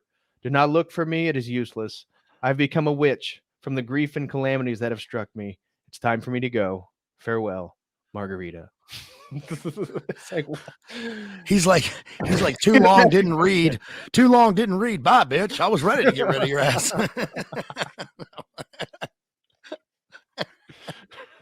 No, but this is certainly this is where I would draw a marked distinction between evil in this book and something like Paradise Lost, because in that grand book verse, everything that Satan does is directed towards liberty in a sense, because he says, better to reign in hell than serve in heaven, but it's all directed towards the purpose of subverting God's creation because of anger and because of pride, right? Right. In this one, we have something a little bit we have something different, which is that the human characters are also sort of mimicking the way that the devilish characters work, because like, I mean, it says it in the very, epigraph, right? Which is Yeah. that you think that they're going to be, everything they do will be evil, right? And it'll be totally black, Right. but it ends up being perfumed and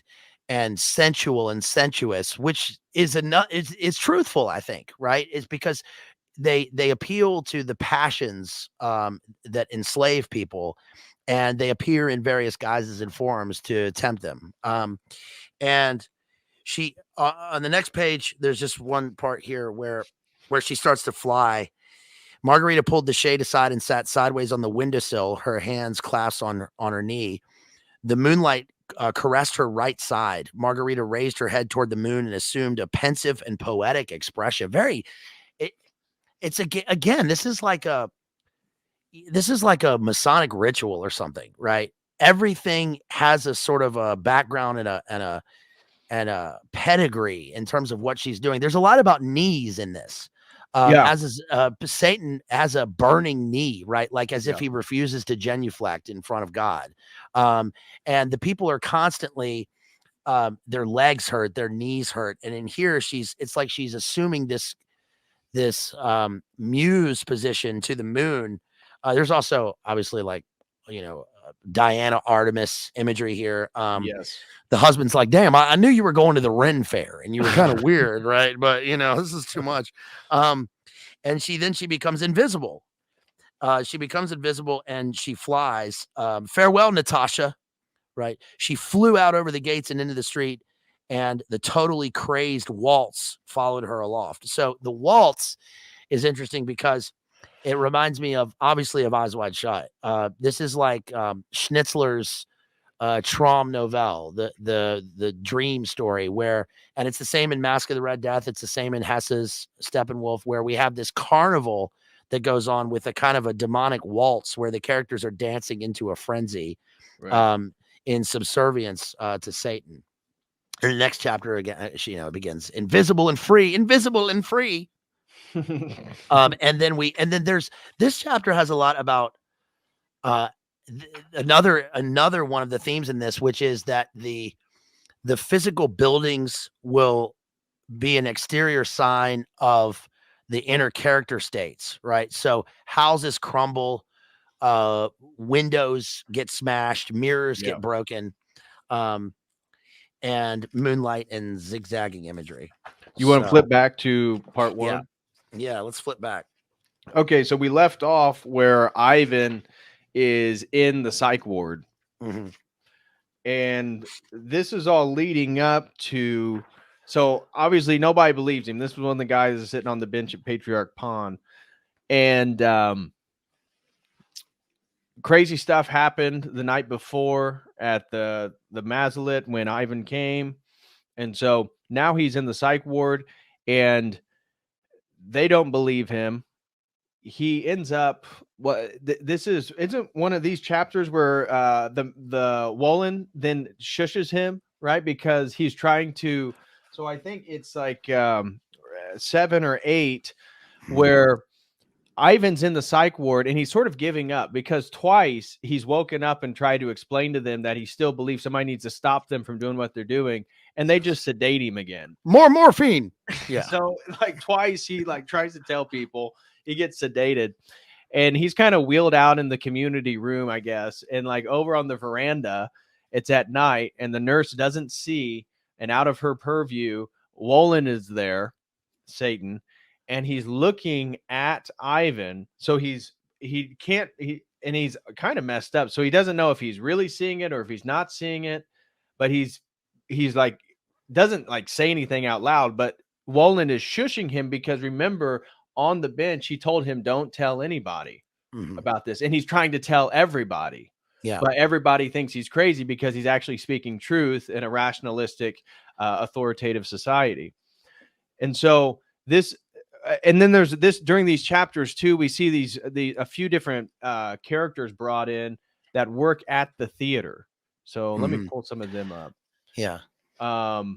We see, so during this, like the apartment owner comes, or like Stoipa. So Stoipa comes, and he's actually the roommate to Berlioz, the guy that lost his head. Stoipa comes back to his apartment and there's a seal across the door, and he opens up, goes in there. There's Woland, Behemoth, Koroviev, and Azazello. He's like, how the hell did you guys get in here? Immediately shuts the door. Damn, it's stank in there. It's hot. And, long story short, he like wants them to get out, and they needed him to like, okay, these contracts for Woland to work there. Yeah. So what we're told as the reader is basically Stoipa encounters them, and then we're told where all of a sudden he's on the other side of Russia in Yalta. Yeah. And he's calling back to the theater, and we're introduced to then Rimsky. We're introduced to a few different people that work at the theater. And like, Yalta, that's over 900 miles away. How'd you get there? And one night, you were just here yesterday, and they say, remember, you came in here, you were rushing in here and saying that we had to sign these contracts for the event tonight, Woland's Seance of Black Magic. So we see that Woland used his powers to manipulate Stoipa to go and get these contracts. And this is another theme throughout the book, is that Woland and his crew can fabricate official papers out of thin air. And this is, again, Bulgakov mocking and criticizing the way that Soviet Union runs, is that they don't see people, they see pieces of paper. And there's a comment about how one day you're official and one day you're not. This is something that Koroviev, one of the henchmen of Woland, says, highlighting that the Soviet Union doesn't even see people. It's not even about equal rights. It's such a bureaucratic structure. It's all about these official papers that Woland can use to manipulate people at a whim, because if they have that, then they're safe. It's interesting reading this in hindsight, because Yalta, anybody, I mean, I don't know about you guys like in the chat, but Yalta, I immediately think of the Yalta conference, right? So it's like his Roosevelt Satan, and Stalin is sitting there like a big, like a big cat, right? And Churchill is Azazel. I mean, in a way, that's probably poetically true. But yeah, with the contracts, it's like there's the issue of there's the contract later, right? And there's the selling of the soul, and then there's the permissive aspect of this. But I think that that's pretty strong. Like the unpersoning and the undocumenting of people, right, is certainly, and we're seeing this again. That's how the federal government, again, we see this bureaucratic structure grow. Yeah. And the way that it maintains itself is through like these official records. And so again, Bulgakov makes multiple jabs at this throughout the book, is that, again, the whole utopian rhetoric of communism never even comes close to being fulfilled in these structures, because of the hierarchical authoritative structure that it has. And money, official paperwork, sex, this is how basically you can control the Muscovites, is how Woland manipulates. Can you keep going for a second? I just drank 3 Red Bulls and I'm about to burst. Okay, so give me 1 second here, and DPH is going to take you through the next part. I'll be right back. So as we just talked about, we see that Stoipa, the roommate of Berlyov, he is sent to the other side. He's calling the theater, this theater where Woland, Satan, is getting ready to perform this huge black magic seance. And everybody's super excited about it. And all of a sudden, there's advertisements all over Moscow, these posters. Again, nobody knows exactly how they got there, but it's demonstrating, Bulgakov is highlighting the supernatural abilities of Woland and his crew. So it leads into my favorite part of the book, which is his black seance, which is chapter 12. And it's the black magic and its exposure. And so in this chapter, the professor and the poet. So right before this chapter, we're introduced to the master. Actually, so chapter 8, and then what is 9? Yeah, Yalta, just told you about that. And then moving into Ivan splits in 2. And so Ivan, there's a whole section right before this black seance, which is sort of the climax, if you will, of part 1 of the book. And so Ivan is introduced to the master, and he's another person that's wheeled out of the psych ward, and he's kind of put next to him. And the master eventually gets brought up that he has a manuscript that he was writing in regards to Pontius Pilate. Now Ivan is splitting in two because one of his psyche wants to believe that he's just kind of going crazy and that the sedatives are working, and that, again, the rationalistic just structure of the Soviet Union he's going to submit to, lack of courage. And then the other side is that this guy who just got wheeled out next to him in the psych ward actually believes in the same thing, like totally believes wholeheartedly in what he just said about Satan and his gang running around Moscow. You saw the tunnels under Denver also, man. That's crazy. So, thank you, folks, for sorry about that. How uncouth. But I just drank 2 Red Bulls and a mimosa drink. So Dang, anyway, man. sorry about that. Thirsty. Yes. Have we gotten to the I just got up basically to Ivan, and the master was introduced, and I was getting ready to get into chapter 12, my favorite, the seance and the black magic show at the theater. Right. Okay. Anything you want to say about all the sections before those? I think we did. I just went over through chapters 8 through 11. Well, I'll say about the part we're about to cover, which is the theatrical aspects of this. I think are important because this is also one of the central scenes in the play. I mean, in the novel. Yeah, because it's kind of like the climax of part 1. Yeah, because we have a bacchanal that takes place, and it's fitting that it's with the theater because, number one, we have Behemoth, who is a jester character in the kind of court theater of a pandemonium.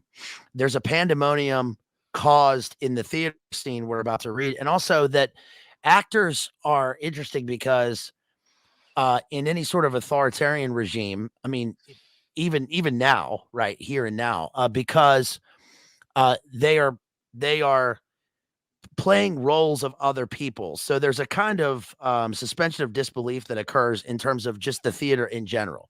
You can see people saying things and reading lines, or at the theater with the black magic guy, and there's this. Is this fake? Is it not? But we're going to choose to believe it. But what's interesting here is that when they watch Woland come onto the stage, it's like we've all seen, David Copperfield or whatever make the Statue of Liberty disappear, but you want to sort of believe that this happens, right? But that it's just tricks. But the tricks here are the trick is the trick, right? That you're watching the real thing and people can't believe it, but it turns into the real thing. It turns into a satanic theater and a kind of like anti-church where people are free to go after money and clamor after things. And there's a guy on the stage, which is kind of an altar. And I think that this is like a dangerous aspect for actors and for theater. And certainly theater has always played a part in terms of political, religious and political, especially like pagan society. And we've talked about this in a bunch of streams, but here it's interesting because it also functions on a meta level, because Bulgakov is showing that in a sense, the society within the Soviet society, and now this is why it's relevant now, is absurd. It's absurd in how theatrical it is. It's like Clown World. It's like watching a carnival. So chapter 12, Black Magic and its expose. Is that what you want to cover next? So now it shifts to this huge climax. As we said, Woland and his crew is backstage, and they're at, again, you can think of a beautiful, ornate theater, Soviet Union. Everybody's dressed nice, and it's men and women, in beautiful dresses and tuxedos. And there's a family act, right? So what opens is like a cyclist and a trapeze artist and this stuff. And so it's like an innocuous act, right? Kind of lures people in. It's a family act. It's a family. So they go off stage, and then Woland and his crew make their way to the front. And I won't say the word, but it's actually not even meant in the same way, but FAGGOT. Yes. Is the word that then Woland calls out to Koroviev, so one of his henchmen. And I guess the word used in Russian means like bassoon. And so it's like a big kind of flute looking instrument. And so I was trying to figure out what exactly that was about. I think it's trying to symbolize like entertainment or something like that. Maybe it's, I'm not sure. So, well, because we're talking about actors, yeah, right? exactly. It's And entertainment. It's yeah. well, actors were traditionally sex workers. Oh, I see what you're saying. Yeah. Of various sorts, and I don't know about Russian theater, but in terms of the English speaking world, I mean, there are no women on stage, right? It's all men in women's costumes, and so it sort of plays a role in this. So Woland then starts basically telling people that he's going to do black magic and he's going to perform magic. And this all was sort of led off by this MC, which again, indicative in what Bulgakov is trying to criticize is the over rationalism of the Soviet Union.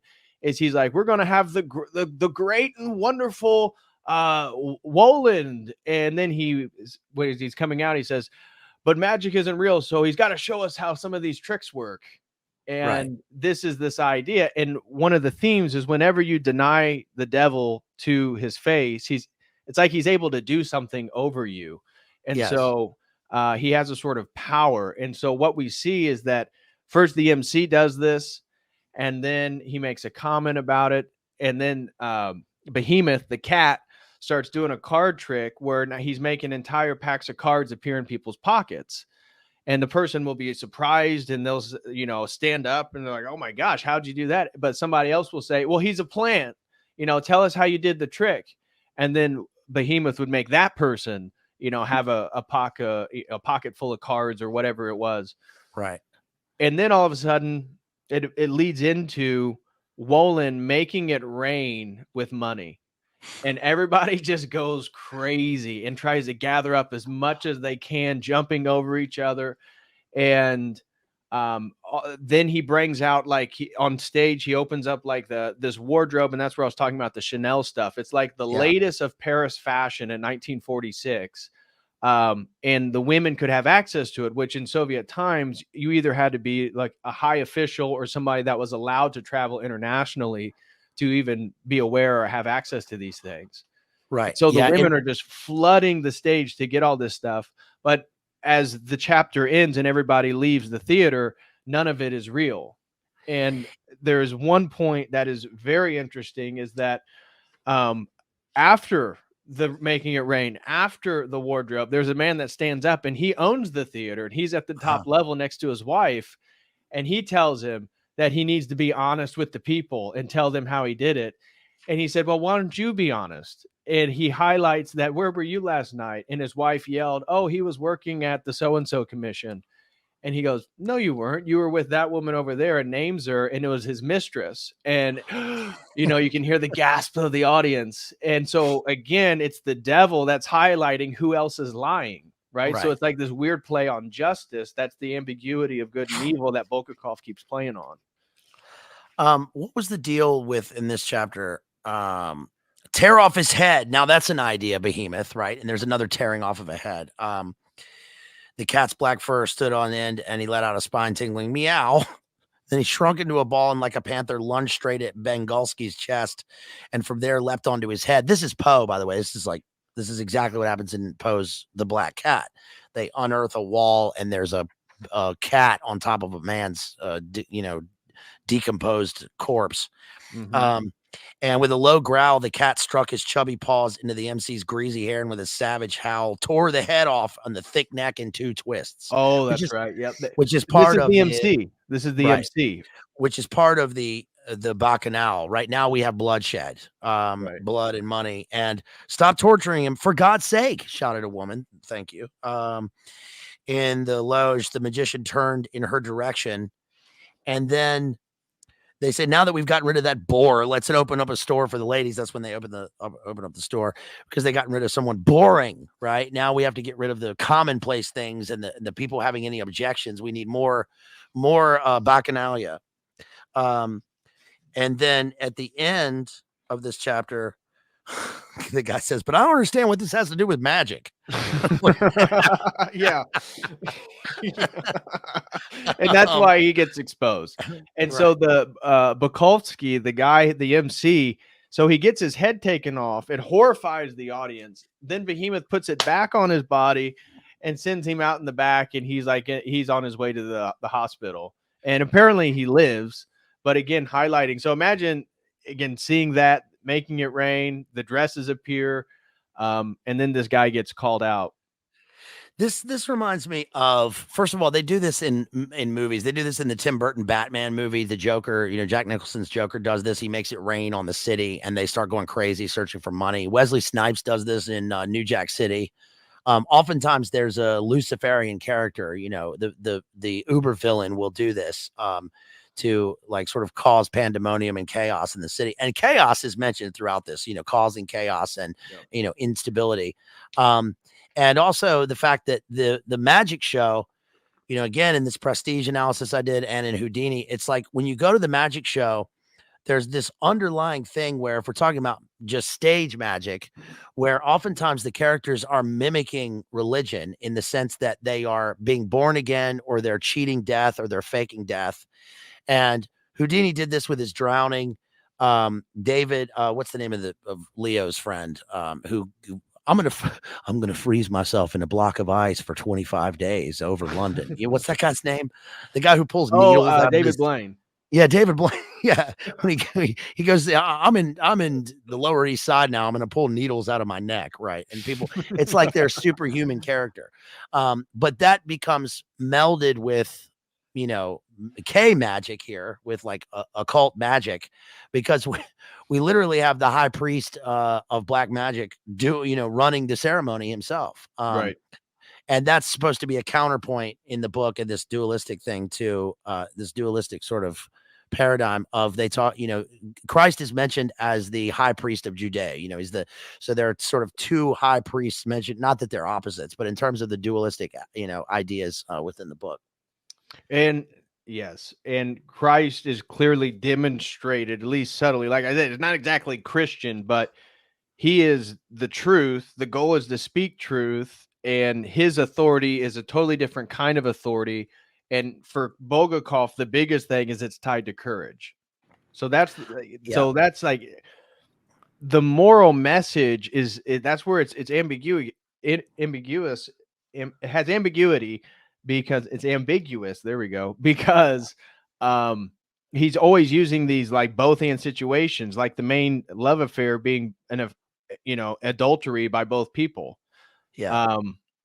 So the other thing is that so much of the book is taken up with larger than life characters, some of whom even become more than human, or become animals, and bold actions and bold statements. And you can't help but notice somewhere along your reading that not really the absence of Christ within. It's certainly the absence of Christ when you're talking about when they're doing the satanic ball and all this stuff. You're purely in Satan territory here. But what you notice is blessed are the meek, right? They shall inherit the earth. And that's sort of the commentary that he's making, is that the silences and the meekness of Christ has a validity and a potency and a power that no matter what these other characters do, they can't overreign the power of Christ. Right. And it's a moral thing, because obviously he does insinuate that he dies on the cross. So it's that there's no fear, because there's multiple points in which what the Woland says he does is he uses their own rationality to make them fearful, in which he then can manipulate them. He either appeals to one of the, again, I know we're Orthodox, but one of the takes could be like the 7 deadly sins. Obviously, there's more than 7. I get it. But he uses these as wheels in which people construct rational frameworks, where that's all they think about is their self-interest rationally. And then through that, or fear through these tricks that they do. So in multiple instances, like people who come to the apartment specifically, typically are presented with Woland, and they do something that's just shocking to them. And they're, or attacked, one guy's stumbling down the stairs trying to get away, the guy who actually owns the apartment building. OCD sidetrack here for the people in the chat. Do you want to know how to mnemonic device to remember the 7 deadly sins? I learned this in 10th grade studying The Fairy Queen by Edmund Spencer. Slaw peg. Sloth, peg. lust, avarice, wrath, pride, envy, gluttony. There's your mnemonic device to remember the 7 deadly sins, which is from. Say that one more time. Slaw peg. Sloth, lust, avarice, wrath, pride, envy, gluttony. Slaw peg. All right. Yeah. I'll put that one in my back pocket. I appreciate it. Shouts out to Mr. Wood. You got to remember this. You got to remember this. Memorize it before tomorrow. It's a test grade. Yeah. So I guess I passed that one because I still got it. But the next chapter goes in. Please support people. Please share the stream, like, and please send in that support. Yeah, if you got questions, right? If you got questions for DPH here, Church of the Eternal Logos, put them in a super chat, right? You can super chat, you can send a donut, and you can send various things, and we will get to those. We're gonna have a big. We're at almost at 2,800 subs here. I think when we get to 3,000, we're gonna have a big party. Okay, so please help me get those subs in, you guys. Next chapter goes into enter the hero. So finally we get the master comes into the book after the 12th. It's fitting that he comes in after the 12th chapter because 12 is the traditional number in English literature. Well, in Greek and Roman literature as well. Yeah, this is actually the chapter, not 9, 10, or 11 that highlights the master, then begins to talk about his Pontius Pilate work. Yeah. So 12 is the traditional book of the epic. We have 12 chapters or 12 books in an epic. And so now we get into the 13th chapter here and enter the hero. The master comes in. And we get discussion of Pushkin. Like you said, Pontius Pilate. There's mention of Faust specifically here. I wrote that this is where the confirmation, as if you needed one before, it's a confirmation that Woland is Satan. The meeting confirms that the man arguing atheistic evolutionary apologetics admits that he is ignorant in this part. Yes. Ivan admits, because he's fascinated the fact that the master is like not even blinking at the story, and he's like, oh yeah, that professor, you know that's Satan, right? He's like, I'm surprised you didn't know that. Like, you're not catching on. And so Ivan's like, what? Whoa, man. He becomes Charles Manson. Jesus and Lucifer on the same side of things. So that's kind of what Bulgakov insinuates. Right.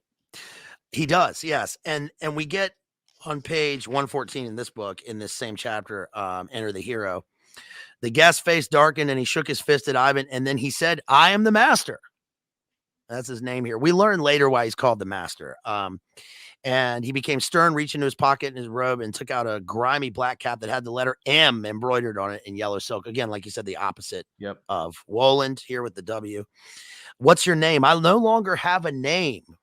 The strange guest replied with a gloomy disdain. I gave it up just as I've given up everything else in life. Let's drop the subject. He knows 5 languages besides my own: English, French, German, Latin, Greek. And I think that's interesting because, again, we have a sort of ego death here and an absence. When one loses one's name, it's truly the sign of the ego death. They've lost their identity, right? Christ says, you are baptized, you get your name. Christ knows your name.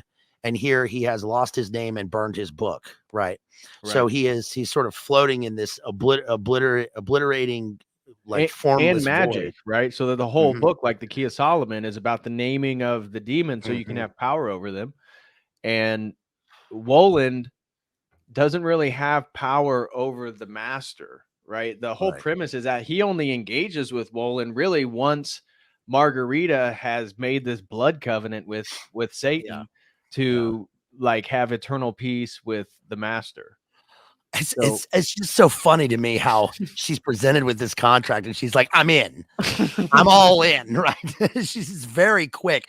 There's not really much it's interesting because the book's tempo has a speed to it. We're kind of going through the parts where we have a stillness and a slowness are obviously the parts about the passion and and the time of Christ. But here, immediately after the crucifixion, we get, a speed that starts like as if we're rushing toward an end. And actually that occurs in this chapter because the master says about his book Yes. what his end would be. And I think this is emblematic of the writer himself, because oftentimes writers will know the eventual end to which they're running.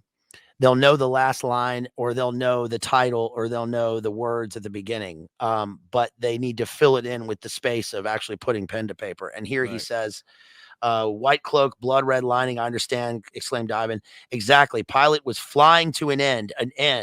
And I already knew that the last words of the novel would be, quote, the fifth procurator of Judea, the knight Pontius Pilate, end quote.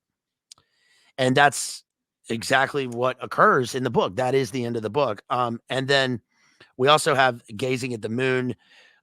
She was carrying some hideous yet disturbing yellow flowers. The devil only knows what they're called. For some reason, they're the first ones to bloom in Moscow, and those flowers stood out very distinctly against her black spring coat, and she was carrying yellow flowers, a bad color.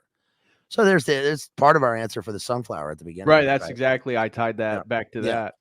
And this is the first time we're hearing about Margarita, although the reader doesn't know yet it's technically Margarita. All you know is it's a woman that the master, this guy in the psych ward who's talking with Ivan and knows all about the professor Woland, he's telling about this girl he fell in love with. This chapter contains what I think this is the most striking phrase in the whole book. Yeah, I was going to say this was the one with the quote. Well, what he says here is on page 116 of this book. He says, "Go on," said Ivan. "Please don't leave anything out." "Go on," the guest echoed. "Well, you yourself can guess what happened next." Suddenly, he wiped away an unexpected tear with his right sleeve and continued. Here's the quote I love. "Just like a murderer jumps out of nowhere in an alley, love jumped out in front of us and struck us both at once, the way lightning strikes or a Finnish knife." She, by the way, would later say that it wasn't like that we had, of course, loved each other for a very long time without knowing or ever having seen each other, and that she was living with another man, and I was then with that, what's her name? That's a beautiful phrase. And that speaks to the whole work, because it's filled with this kind of invisible violence that you're trying to find the words for, and that love jumps out like a murderer or a Finnish knife. You imagine the sheen of the knife in the moonlight, right? Or like, because it's cutting them, it's cut them apart. Right. And it's cutting their lives, and it's drawing blood. There's a lot of blood drawing in this. And they're, like you said, both married. Right. Yeah. Yeah. So it's hurting other people too. The lightning strike also, of course, plays a role after the at the time of the crucifixion. Lightning strikes. And there's continuous imagery of like inky blackness and darkness that usually occurs. It's interesting because that's like the black goo sort of appears as a primordial chaos when we see Woland appear at times, like we're walking into a dream state. And let's see. Oh, I wrote on page 118, the first thing she does is cook. When they got together, they met, and then she went back to the house and started cooking for him. Yeah. Right. I mean, she's a good little helper. She cooks, she feeds him, she takes care of him.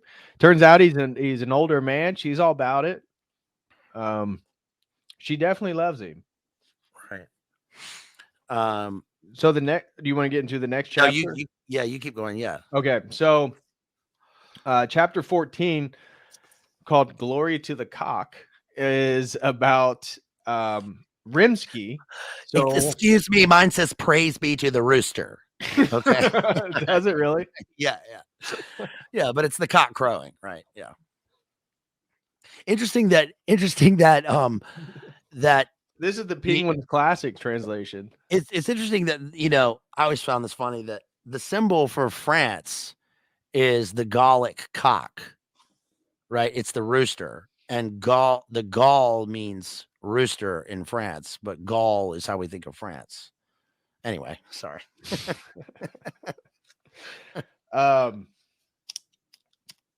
This one is about, okay, let me introduce this character, Rimsky. He's the treasurer of the Variety Theater, where this seance just happened. Rimsky is the only character to escape from an attack by Woland's entourage, which we're getting ready to describe, despite trying to find logical explanations for an odd phenomenon. So we see this pattern again.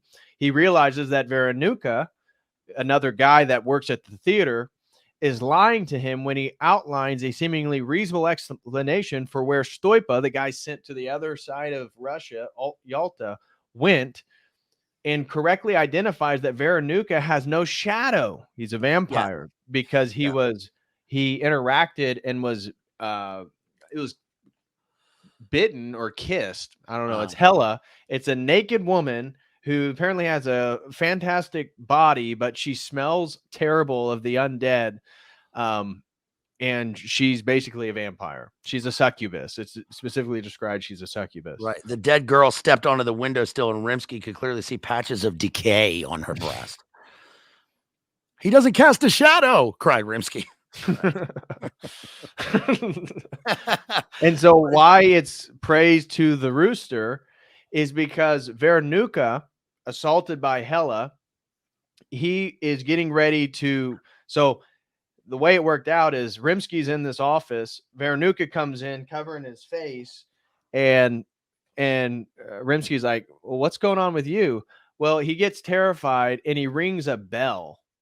A bell to try to like go get official help, like again, like the Soviet police. And that annoys Veronuka, who then like locks the door. Probably annoys the police too. They keep hearing a ringing dingy, right?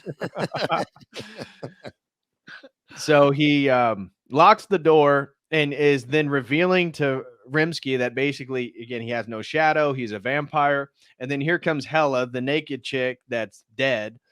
And the cock crows. And because of that, it symbolized that the sun was getting ready to rise. So again, one of the only other solar symbols here. And because the sun was getting ready to rise, they had to leave. So it highlights that at least these characters are somehow tied with like nighttime nocturnal activity, where Woland, again, the whole thing in Patriarch Pond happened in the morning. So Behemoth, Keroviev, Azazello, and Woland, they seem to be able to present themselves whenever they want.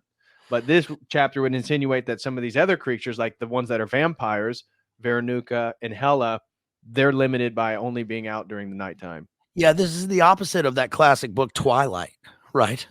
Where she says, well, I thought you couldn't go out in the sunlight. And he says, no, you have it wrong about vampires. We can't go out in the light. It's not because it'll burn us, but because we shine like diamonds in the sun. Right, which is actually Luciferian, right? Like shining like diamonds, like bright diamonds, right? And also this ties back to the beginning of the novel because of the betrayal, right? It ties in with the betrayal and the cock crowing.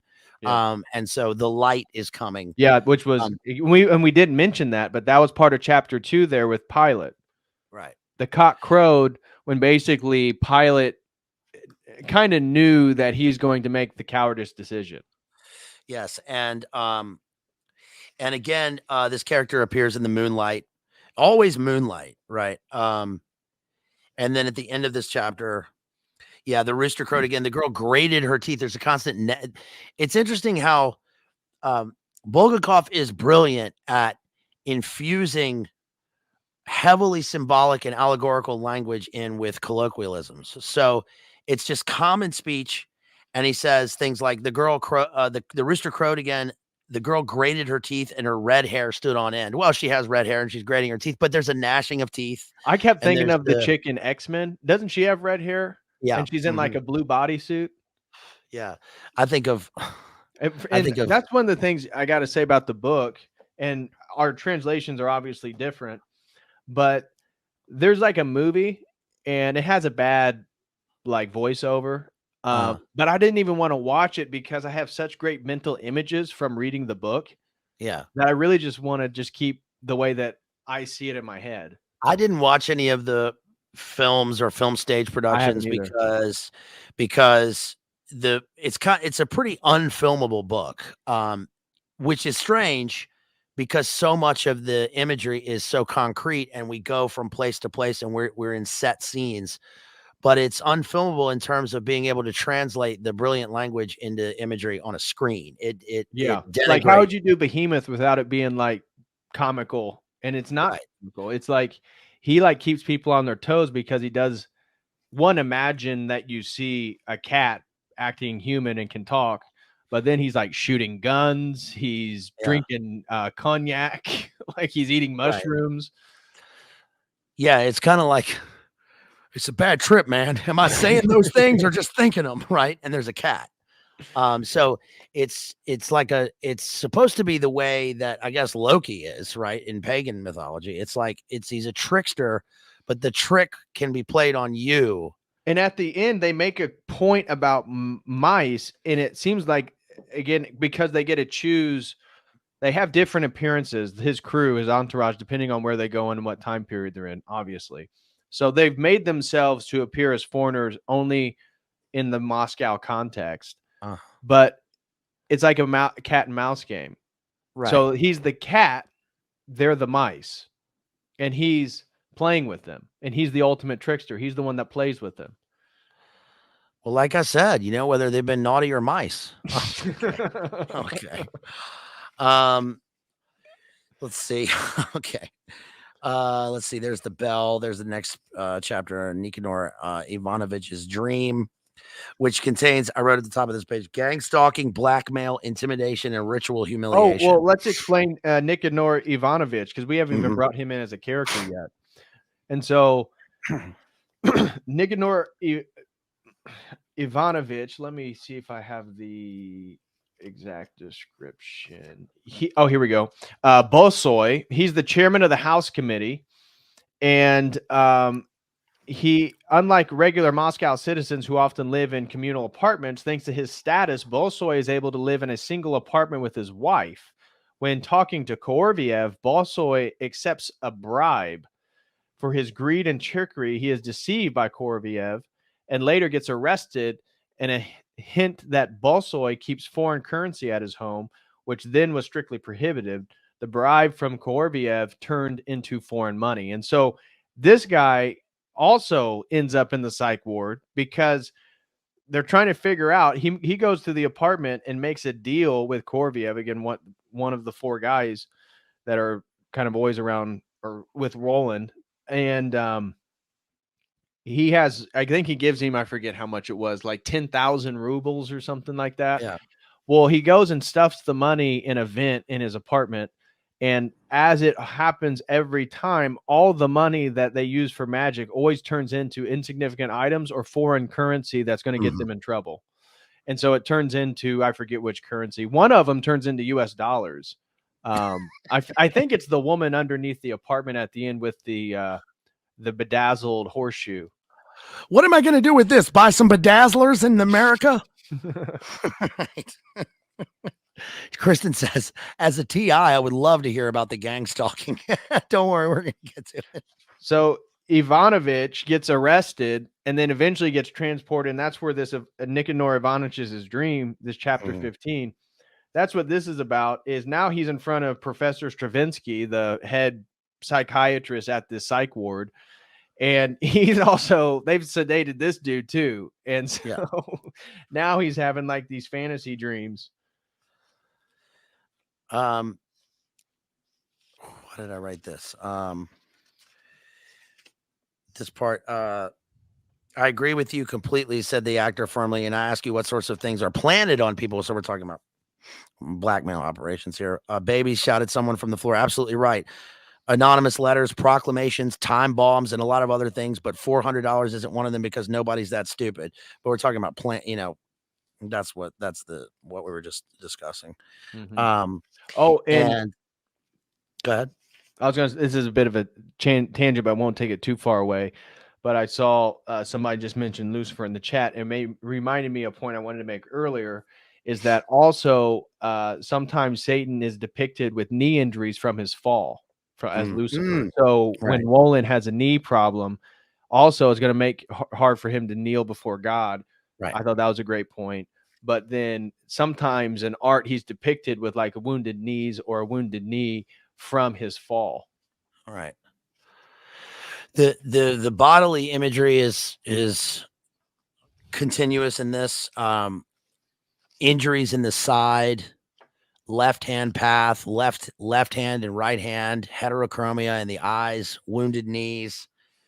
I mean, it's very it's it's amazing to me how he, because the great works of literature often, they have to do this where when you bring in, and especially if it's in verse, if you use a word or a word that seems out of place in the text, it has to match the other words thematically in order to process the theme. Right. And so nothing is like, although it seems that there's a lot of extraneous imagery and characterization in this, it's all for a point. Part of the reason that he has so many characters named is and talked about is because he's giving an all-encompassing narrative depiction of society as a whole. He goes through every level of society. He talks about everyone's archetypes and the quintessence of each person and each job, because he's presenting this huge satire of Soviet society, which is not dated.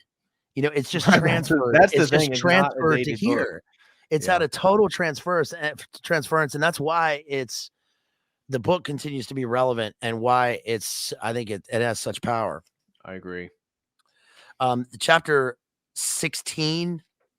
At the end of the execution of Christ. Yeah, at the end of chapter 15, though, after he gets the injection, there's an interesting part. He says, because this is a morphine description, he says, but the doctor quickly calmed all his distraught and afflicted patients, and they began to doze off. This is like, this is almost like One Flew Over the Cuckoo's Nest. We did a literary analysis of that. Oblivion came to Ivan last of all, just as dawn was breaking over the river. After the medicine had filtered through his entire body, peace and calm engulfed him like a wave. His body felt lighter, just like the witch. Yep. And the warm breeze of sleep caressed his head. Again, this sort of out of body experience of the head, but feeling the head on the body here, but in oblivion. His last thing he heard before he fell asleep was the pre-dawn twittering of the birds in the wood, but they soon fell silent, and he began to dream that the sun was already sinking behind Bald Mountain, and the mountain was encircled by a double cordon. And then that is repeated in the beginning of the next chapter, which is verse-like. This is almost like Walt Whitman or something, where we have as prose, but we have almost long lines of prose poetry showing this continuation. It's like he just mentioned a wave. It's like we have a wave, and the repetition of it takes us on. It's a fluidity that takes us on to the next chapter. Yeah, and this one, the last sentence begins. Yes. Oh, no. Yeah, the last sentence begins the next first chapter. sentence of the next chapter. Yeah, which occurs a couple times in the book. Mm-hmm. And it happens when it connects Pontius Pilate to something that's happening, because this whole thing, Pontius Pilate is in one day, but Moscow is a couple days, at least the scene. Yes, and there's time dilation and time distortion. Even when they go on the ride later, it's like dawn. Nighttime lasts longer than it does in human hours. It's like there's time gets skewed in this surrealistic sort of atmosphere. But yeah, the wave of the dream takes us into the past, and now we're back at the execution and the time of Christ. Right. And so as you said earlier, this one talks about Rat Slayer and how he's basically like the hardened of the hard, and everybody else is beat down by the heat, and it could even affect him at all. And this is where, again, it gets up to, and at one point, again, this is one of the mischaracterizations that is not theologically accurate, but at one point, he insinuates that Matthew Levi wanted to kill Christ to prevent his suffering. Mm-hmm. Yes. And so you ask, well, why would Bulgakov do that? And I thought about it myself, and I think he's trying to highlight that the suffering and it is beneficial, that the resurrection somehow has a real influence, and that, again, it's this strange dichotomy between that being incredibly beneficial and Pilate being a coward. And so Pilate makes the wrong decision, but at the same time, the suffering is beneficial for like the fuller mission of Christ. This isn't explicated in the book, but you're trying to figure out why all this stuff is laid out the way it is. So here we see Matthew Levi again, hides on the steep side of the mountain. He saw that Yeshua, they would continue to refer to Christ as Yeshua. Again, he's trying to use the Aramaic. And Matthew Levi cuts him down. So Christ is already crucified, and he cuts him down off the cross and shows that he's a devoted follower and that he loves Jesus and that he takes care of him, and he cleans the body and takes him to be buried. I'm trying to find the part where Christ says the thing about Rat Killer in the beginning here. Because he said, "What about Centurion Mark, whom they call Rat Killer? Is he a good man?" "Yes, he is," answered the prisoner. "But yeah, here it is. But he's an unhappy man. Ever since good people disfigured him, he's been cruel and hard. I'm curious to know who mutilated him," which is powerful to me, because it's showing Christ's grace, right? Yeah. That the guy is doing these things, but he wants peace, and there's a reason for this, right? And that even he is the hardest man in the Roman Empire, who's, head and shoulders above everybody else physically, can be brought low, but is probably low within himself. And Right. I was thinking about the Matthew thing, because there's a scene where Matthew is talking to Pontius Pilate, and he says something like, "I'm going to kill that man Judas, and there's nothing anybody can do to stop me." Yeah. Right. And Except I think what he's saying there is that maybe I don't know, maybe he's tapping into the fact that Matthew is human and that we're human, and what they did to Christ makes you at first it can make one it makes me feel vengeful. It makes me feel angry, right? That they Right. would that they do this, right? And Right. that's not how it ends up. And like you said, it's not accurate. Yeah. But I think maybe he's playing into this in I terms think of it's the duality of good and evil, because Mhm. 16 ends by Matthew cursing God for being evil, for killing Jesus, for Right. allowing the sufferings that happen to Jesus, which again isn't accurate. It's not theologically correct, but that's where this whole book that Bulgakov is trying to build is this ambiguity and where the line is. Because if Christ is who he is, it was wrong for Pilate to do what he did. If Christ is who he is, then him suffering and dying is beneficial for many. But then if God the Father is who he is, why would he let the suffering happen to Jesus, which is unjust? Uh-huh. Now, Yeah. again, it's not a solid theology, but that's the framework that you get it if you're trying to follow the theology there. Yeah, it's also the book within the book, right? So we're reading this from the reader's perspective, from listening to the story, from reading the book. There are layers here that it's being filtered through. Shouts out to Amptown for being new member there. Hey, Yeah, you can grab Amptown. memberships there. Everybody can grab a membership. I've done 3 membership streams just for the members. I did somebody brought up, had I seen The Killer recently, which is the David Fincher movie. We did an analysis on that. We did Silent Night, Deadly Night, which is the antithesis to Home Alone that we did on your channel. It's the nice. absolute exact opposite of that movie, and is actually a really well done movie in terms of being a B movie slasher film, but is really the antithesis to that. It's a pretty insightful look into the serial killer, which is very weird. 1984 movie. We also did the Tom Cruise movie, the new Mission Impossible, and there's more of those to come. So thank you, Amtown. Appreciate it. Yeah, he says a single instant would be enough to plunge a knife into Yeshua's back and shout, "Yeshua, I'm saving you and I'm going with you. I, Matthew, your true and only disciple." And then there's a part at the end here.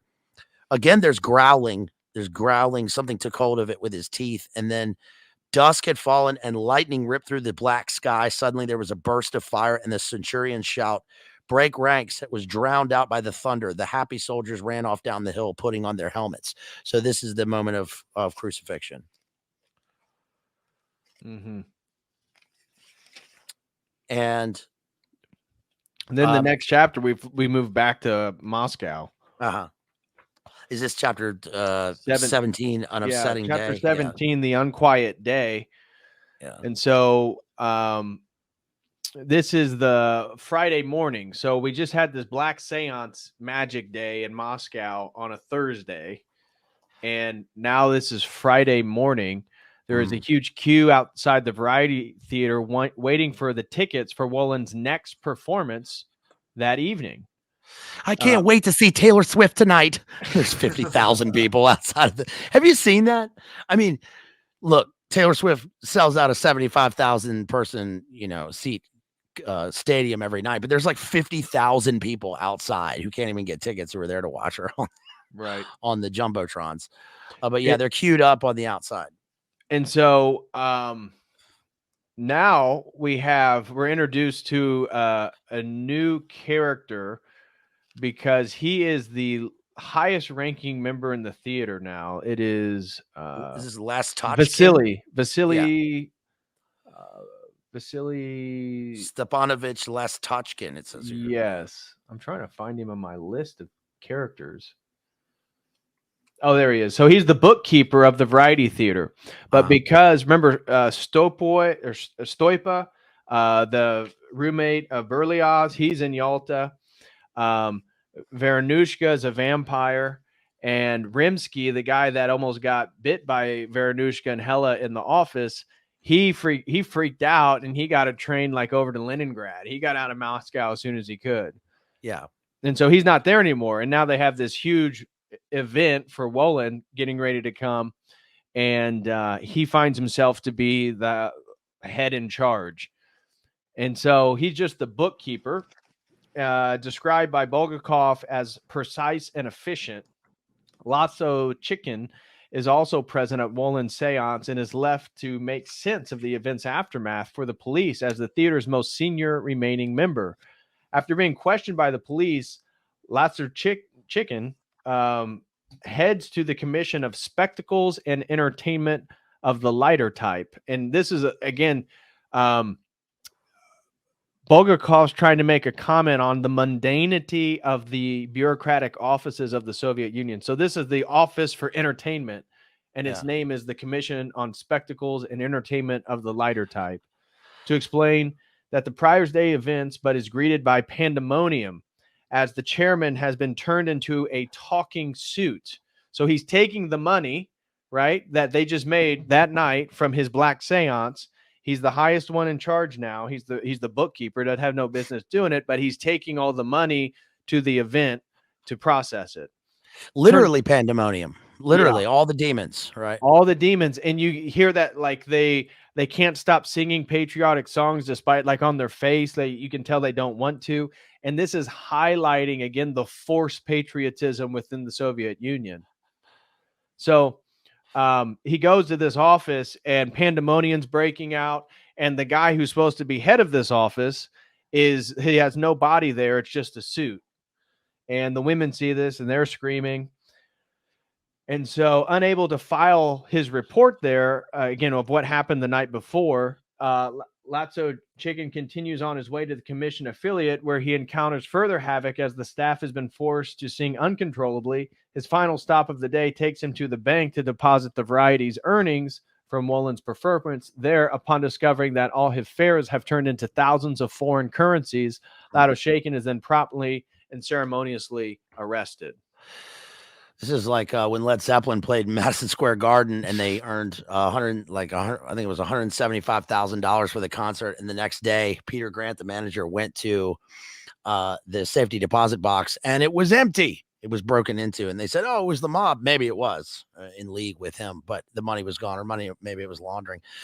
But this also speaks to the fact that one thing that's noticeable in this book is that everyone, when they live in an authoritarian Stalinist regime, everyone at the very least is aware of the rules, the regiments, and the censorship. They're aware of what they have to do and what they must do and what they can't do. Right. Whereas you read this now and you go, if this is here, it's all nebulous. The same rules occur, but probably worse, but no one knows. And no one knows anything. So everyone's sort of kept in the dark. No, there's no list. Right. And I think Crispy's right on the talking suit. That's the symbolism I took from it, is that even though there's no there anymore, like he's not even there, he's still is trying to do his office duties. Mm. It's the emptiness of the suit. It's the emptiness of these official positions. It's the emptiness of the people that just go along to get along. Right. Yeah. Anna Ricardovna appears. Just imagine I was sitting here, began Anna Ricardovna, trembling with agitation, and once again grabbing the bookkeeper by his sleeve, and in walks a black cat, black, big as a hippopotamus. Right? Literally, a behemoth. I naturally screamed, "Scat!" He takes off, and a fat man with a kind of cat-like mug comes on instead. He says to me, "Are you the one who screams scat to visitors?"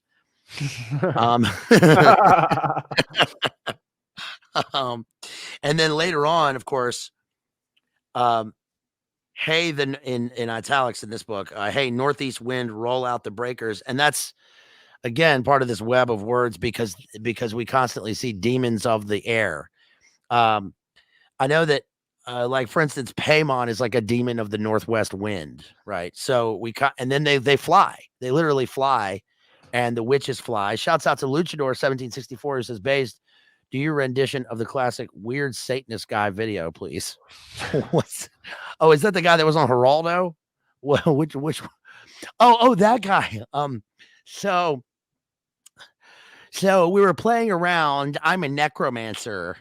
So we found a headless body, and I'm a necromancer mage, and that particular ritual takes a lot of glitter. So they said that we ruined the crime scene.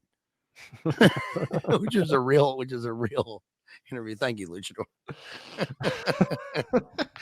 these guys, like, LARPing in the woods, found a headless body, and he said, "I'm a necromancing mage." So they tried to save the guy. The cops came, and they'd sprinkled glitter on the body. Oh my gosh. It's not funny, but it is. All right. That's terrible, though. Rest in peace. Yeah. So. Oh God. Yeah. Okay. I'm a necromancer. So 18 is the last chapter of book 1. Mm-hmm. And let me look. I forget what happened in here. Let me Behemoth and Azazel appear in the narrative again. He bellowed through the door. Azazel. Oh, this is where Berlioz's uncle comes. Uh-huh. So this is the last chapter of book 1, and we see another empty person. Yeah. And Maximilian Andreevich Papalovsky. He comes from Kiev to Moscow. It's just by happen chance that Berlioz's funeral is going to happen. Yeah. And he comes to Moscow, as we said, to look at his apartment. And he also then sort of breaks into it. It appears to be sealed, even though we know people had gone out with it. So that's another instance of, like, the supernatural abilities of Woland and his crew. And he goes in there, and he totally gets played with and manipulated, and he gets attacked by a behemoth, I believe, and he falls down the stairs. Yeah. Oh yeah, he walks in, and behemoth admits to sending the telegram and asks, "What of it?" Pavlovsky can't believe he's talking to a cat. So imagine he walks into this room that's supposed to be his dead nephew's apartment in Moscow that he wants to get before anybody gets it. And what they're showing is that in Soviet Union, you actually didn't own anything. And so these apartments were highly prized, and you just had to get the official document changed to your name, and it was yours because you had the official paperwork. And that's what he's trying to do, is rush there to get the paperwork to put it in his name. And so he can't believe he's talking to a cat, and he says, "I believe I asked in good Russian." And so you can imagine this. I don't know. In my head, I don't know if it described him as portly, but I imagine this old man, like, walking up the stairs dressed nicely and walking into this room, and he has a talking cat that tells him he sent the letter in Russian. I imagine Carl Schwab coming in and saying, "This is good. You will own nothing and like it." Right. Yeah, the short little man who scared Pavlovsky to death with his fang, his knife, and his cataract only came up to the economist's shoulders, but his actions were smooth, efficient, and forceful. It's Azazello that promptly whacks Pavlovsky with a huge roast chicken. Yes. Yeah, because he carries a chicken bone instead of a what do you call it? Like a pin? No, instead of a handkerchief in his Oh. Yeah. breast coat pocket, he carries a chicken bone sticking. So he's got this fang, right? Heterochromatic eyes. He's short, red-haired man. He's hellish. Bowler cap. Azazello is. Yeah, and then Yeah. a chicken bone sticking out. And Azazello will function again as the enforcer in this, who's Yeah. quick in action. He says very little in the book, but he's quick in action. And actually, Azazello is the one of the scenes is the only time. Chapter 30 is someone tries to make the sign of the cross, and it's the only direct clash of the satanic with the Christian in the book, because Ooh. Azazello quickly jumps on him and won't let him make the sign. Mm-hmm. At the end of this chapter, we And- also have well, I was a going to say direct. that this is where the barkeeper comes too. The barman Yes. from the variety, Andrei Fokich Sakov. And Yes. he basically goes in there, gets tempted with everything. He doesn't make that much money. He passes all the tests. He recognizes it's Satan, and he gets told that he's going to have liver cancer in 9 months. Right. And he actually, according to the epilogue, dies from liver cancer 9 months later. It's like, man, this guy got the wrong end of the deal here. Well, we get this passage. There's also owl symbolism in this part. But we get this passage, and I wouldn't advise you to go to the clinic either. What point is there in dying in a ward listening to the moans and rasps of the terminally ill? Wouldn't it be better to spend the 27,000 on a banquet after taking poison, depart for the other world to the sound of violence, surrounded by intoxicated, beautiful women and dashing friends? Which is like, sounds like an Eyes Wide Shut ritual. And then, yeah, like you said, the bartender says, "Leave me alone, for Christ's sake. Go to hell, you old skinflint." And later on, at that very moment, the beret meowed and turned into a black kitten, which then leapt back onto Andrei Fokich's head and dug its claws into his bald spot. And you see, he's one of the few characters that cried out to Christ and not the devil. Mm-hmm. And just gonna say, at the end of the last part of the chapter, because it always leads, it's like in verse, like in a line break or a stanza break, leading into this other world, which is the next chapter in this. And he says, "We have no idea whether there were any strange occurrences in Moscow that night. We have no intention of trying to find out. Since the time has come for us to proceed to part 2 of this true narrative, follow me, reader." Here's an interesting second person direct address to the reader. Right. Which is I think the only time in the book where we get that. And then we go into part 2, which is Margarita. And he begins, "Follow me, reader," because we're on this Odyssey. It's Joycean. It's really, this is really a Ulyssian romp through Dublin, through Moscow, right? Yeah. A la Joyce, but with with an allegorical, metaphysical paradigm rather than what occurs in Ulysses. And he says, "Whoever told you there's no such thing in the world as real, true, everlasting love, may the liar have his despicable tongue cut out. Follow me, my reader, and only me, and I'll show you what kind of love. No, the master wasn't mistaken that night in the hospital when just after midnight he told Ivan bitterly that she'd forgotten him. That could never be. Of course she hadn't forgotten him." And then we get the descriptions of Margarita. Right. And now we're introduced to arguably the main character, and that's where the bus scene that we talked about. And so we can probably skip this one and Azazel's Cream, because we kind of covered that, and we kind of left off right where she started hovering, which is then she goes onto flying. There is one part in this. Yeah, go ahead. Where it says on which chapter? This is in the Margarita chapter. Okay. There's one part where Margarita had dreamed about an unfamiliar locale, a bleak and dismal place under an overcast early spring sky. Beneath the cover of patchy clouds, there was a flock of noiseless rooks. It's like in Macbeth. Darkness makes his way to the rooky wood. A rough bridge crossed a turbid, swollen stream, dismal, scrubby, half-bare trees, a lone aspen, and beyond that, amidst trees and past a vegetable garden, was a log hut It could have been an outside kitchen. The whole setting was so dead and dismal that it made you want to hang yourself on the aspen by the bridge. Not a breath of wind, not a cloud moving, not a living soul. A hellish place for a living being! Exclamation mark.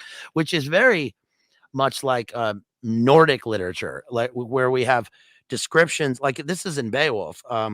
In the descriptions um, of what's his name?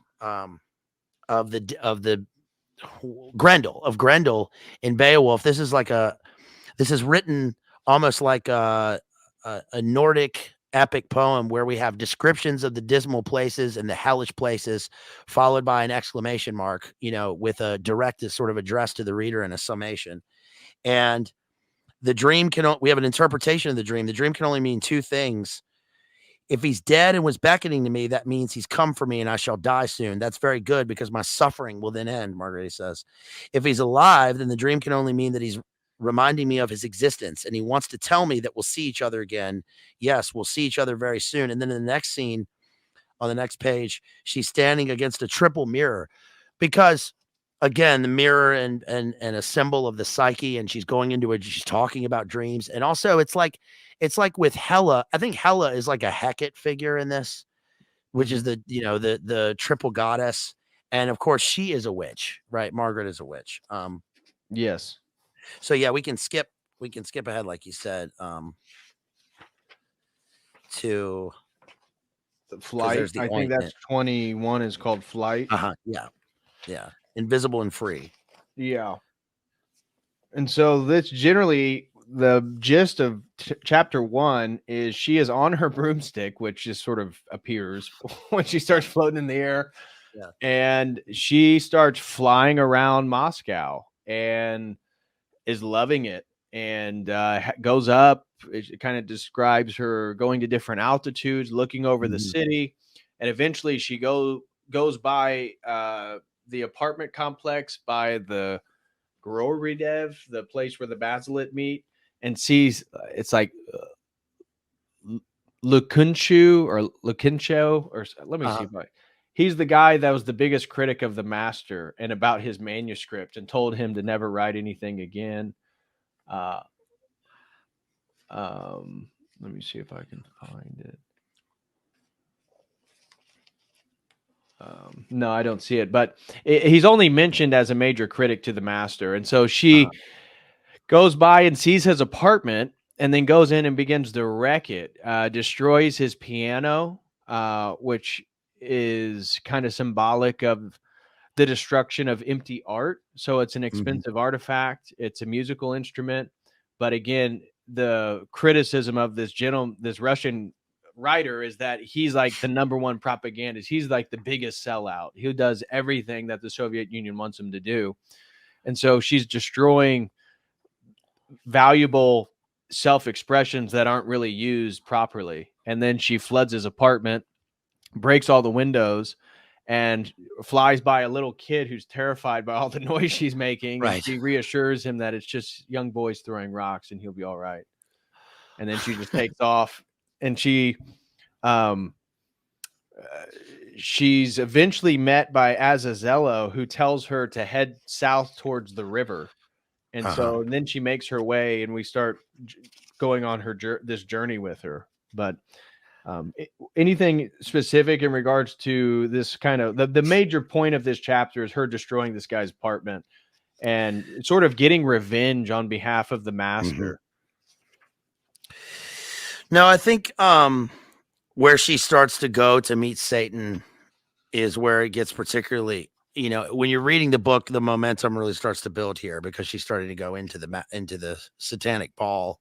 Yeah. And we get real Miltonian images. And she's, like you said, she's flying. Yeah. Now it's by candlelight, the next chapter, and she's making her way to this general location she said to go, but she eventually gets to the river, and there's a fat man swimming in the river, we're told, and he refers to her as queen. So people are beginning to recognize that she has been chosen by Woland for this particular ball that evening, and they're treating her like royalty. And she eventually crosses over to this big house across and party. There's like a party going on across the other side of the river.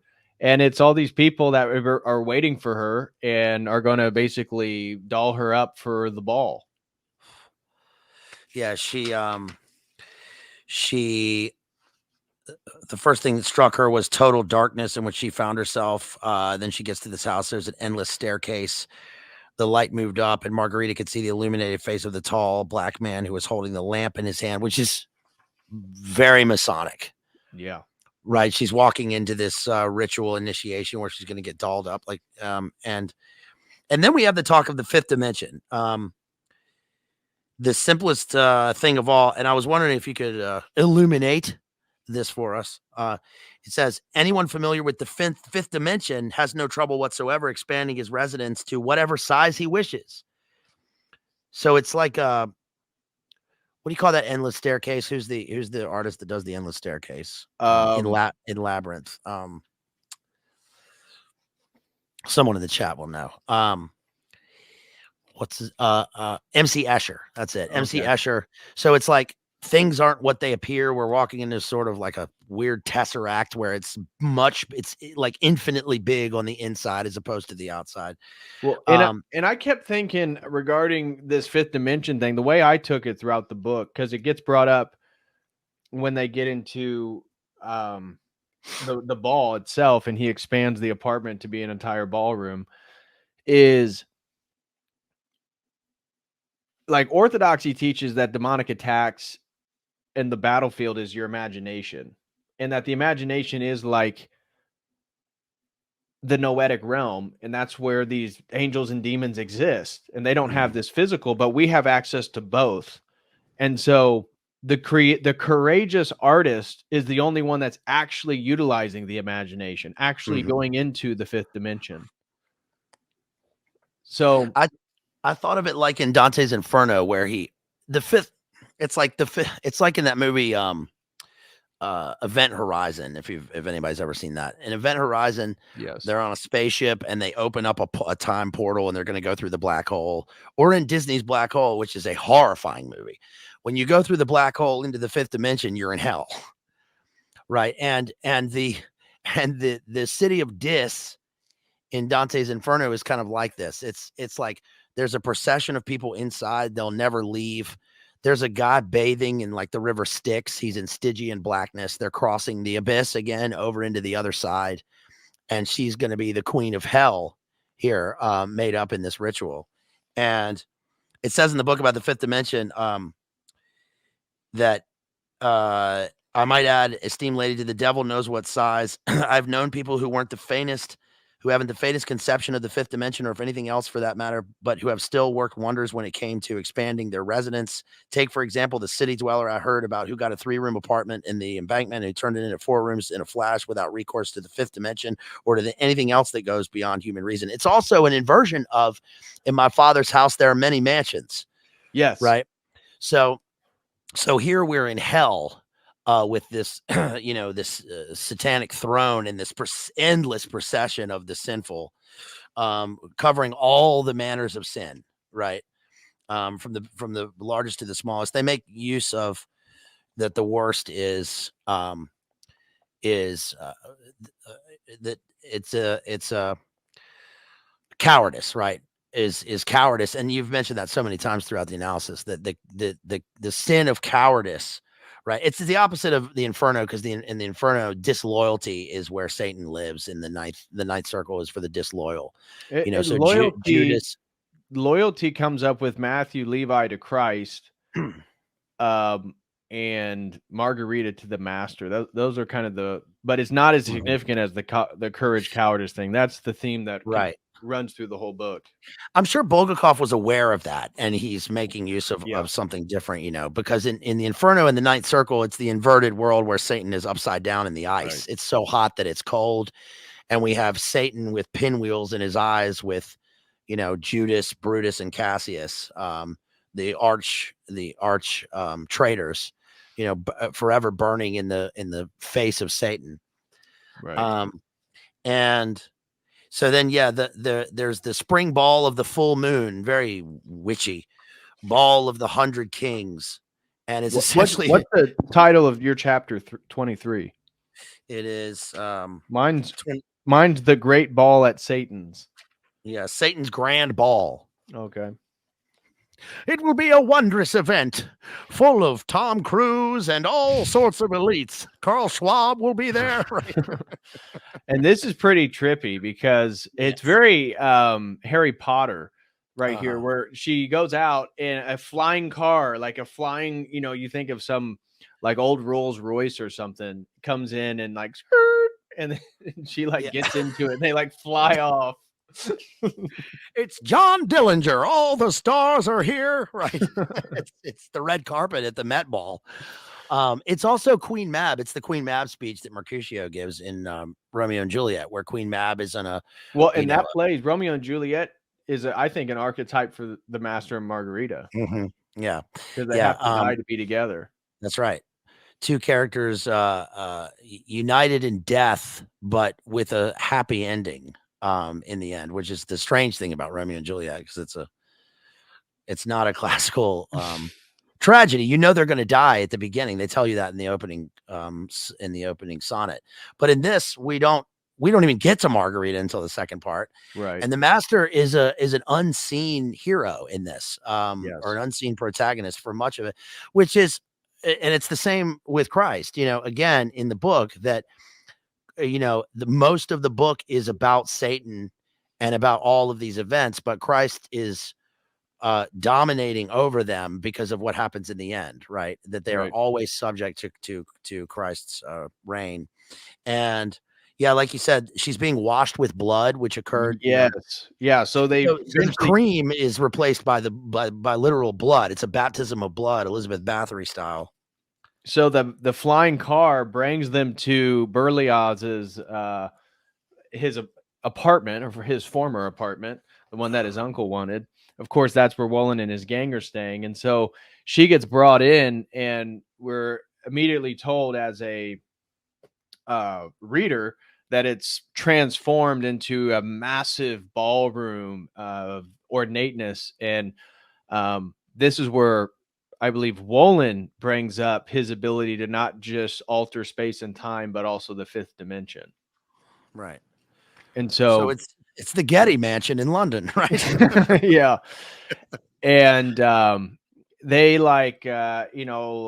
Behemoth is like playing chess on a board he's apparently playing against nobody, but the pieces are moving. So it's the grand chessboard, right? It's the game of nations. And Woland has a globe that is what we're told is like a live action replication of violence on the planet. And so he can see when wars break out and when evil's taking over, so he can see where he wants to go in the world. And they begin like rubbing Woland's bad knee. So we get brought into the privilege of knowing about this bad knee he has, which again, I think we hit on both there, the inability to kneel and also Satan's fall from grace. And sometimes in art, sometimes in Renaissance art, you'll see wounded knees on it. So it goes from rubbing stuff on his knee to rubbing blood and rose oil all over Margarita's body. Right. So now she's naked. They're getting her ready, and they're rubbing blood and rose oil over her. So this is feminine, witch-like, an inversion of Christ's sacrifice and the blood of, this is like Adreno territory. This is like washing in the blood of innocence to live forever. And a weird thing here is it does say it gives her vitality, right? So every time they rub the blood, they do it at another point too after the ball. It gives her vitality. So it's vampirical, the psychic, energy and love of human creation. And then also it's weird how Satan is portrayed as non-lustful when he's presented with Margarita, and like, in it himself. There's the bed. They're like, here's your hellish bed of fire for you all to make love and make a demon baby. And he's like, here it is. Right? Yeah, he shows no sexual advances towards her, even though we're told that she's naked. Yes. Margarita found herself in a monstrously large pool surrounded by a colonnade. So it's almost Grecian. A gigantic black Neptune spewed a broad pink stream from his maw. The intoxicating smell of champagne came wafting up from the pool, which is a subversion of how you think. You think of when you think of this setting, any other writer, I think, writing this novel, it would say like it smelled of fire and brimstone and sulfur. But he doesn't say that. It smells of perfume, right? It smells of a kind of there's like a lusty ambiance to this scene because of the sex magic that's about to occur. And the crystal bottom of the pool was lit from below, and the light pierced through the vinous depths, illuminating the silvery swimming bodies, and they jumped out of the pool completely drunk. So we have this total orgy going on. And this reminds me of a couple of things. One is like there's almost a Kubla Khan image in here of like weave a circle around him thrice, caves made of ice, and also of what in one of the I think it's in Tacitus, because they mentioned Tacitus, he mentions Tacitus earlier in the book. And in Tacitus, when he's discussing Tiberius, Tiberius had this grotto of what he called his minnows, where he would feed certain ages of people, drugs and drink, and they would nip at his disgusting body in the pool. And it's the sort of same thing here. Like they're human. It's just beastly, right? Yep. And Woland makes a point to Margarita to not drink alcohol. He tells her to only drink water for the night. And I took that as the devil, when you make deals, wants you to actually be totally self-aware and conscious of it. Yeah. Yeah. If you want to get this record contract, right, you can do all the methamphetamine I don't you want to want hear later. about all your casting couch experiences. Oh boy. Oh snap, y'all. Send in your super chats here because I just got snapped. Okay.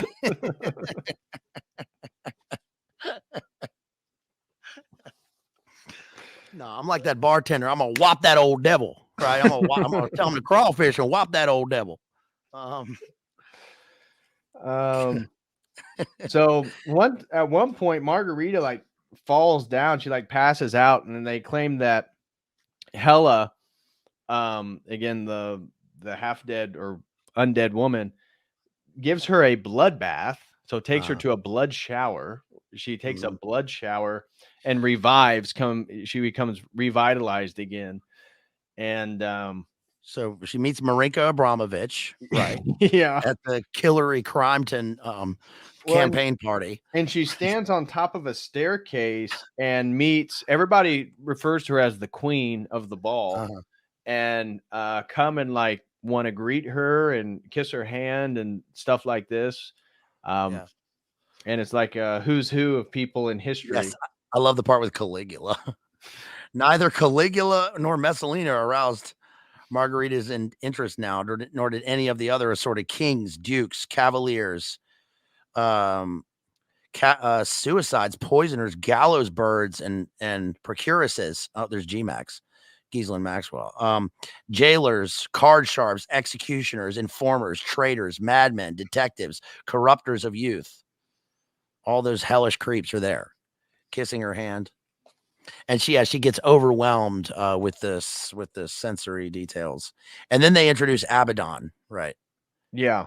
The Abaddon, this demon of the abyss. And at the end, she walks through a half-open door, and Margarita walked through this half-open door. It's like the ninth gate here, or a Masonic ritual, walking through the door. Let the brother receive the light. Oh yeah, yeah, that was a pretty good movie. Yeah, it's Johnny intense. Depp. Yeah. Boris Balkan.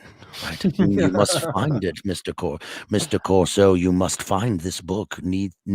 Must I inform you of the danger of not finding this book? Yeah, Boris Balkan. It's a great movie, dude. One of the cornerstones of 1999 Illuminate confirmed film, that and Eyes Wide Shut. That's a good one. And so, anything you want to say specifically of 23? Nah. The Master returns. Yeah, it's a ceremonial tribute to evil in the world. So that's why it's a who's who. And remember, Bulgakov, he couldn't have written in Stalin as one of the attendees. but he's certainly trying to make a potential connection there with the Soviet Union. Yeah, he would have had himself removed from the photograph anyway. So, yeah. Chapter 24. Chapter 24 is where the master returns. I'm not capable of being. And we did mention that at the party too. Azazello shoots 2 people. That's right. Yeah. So there's actually a there's actually a killing there, and then we get to a blood ritual with Berlioz's head in the next chapter. That's right. Yeah. Which has made appearances at least through illusion so far in this. And then and it's it functions as kind of a John the Baptist's head on the platter, right? Except it's Berlioz. To me, the party in Berlioz's head, it's very psychedelic in its attempt to break down time, because remember, the ceremony is a celebration of evil in the world. Berlioz's evil is his denial of both good and evil even existing, and therefore his naivety led to his own destruction. Mm-hmm. But they perform this blood ritual, drinking out of his head, right? Again, tied to this critique on rationality, but it's psychedelic in the sense that Berlioz's head and it being cut off was a first domino effect, and so you see how Bulgakov just keeps building and building and building and building and keeps like re-referencing things already happening. So something that happened in chapter 3 is the central point of a satanic ball in chapter 24. Right. Yeah. A web of words and meaning. And we're eventually in chapter 5, we're going to return again back to the past, which is the present, with the procurator trying to save Judas. But is there anything you want to say about chapter 24 here?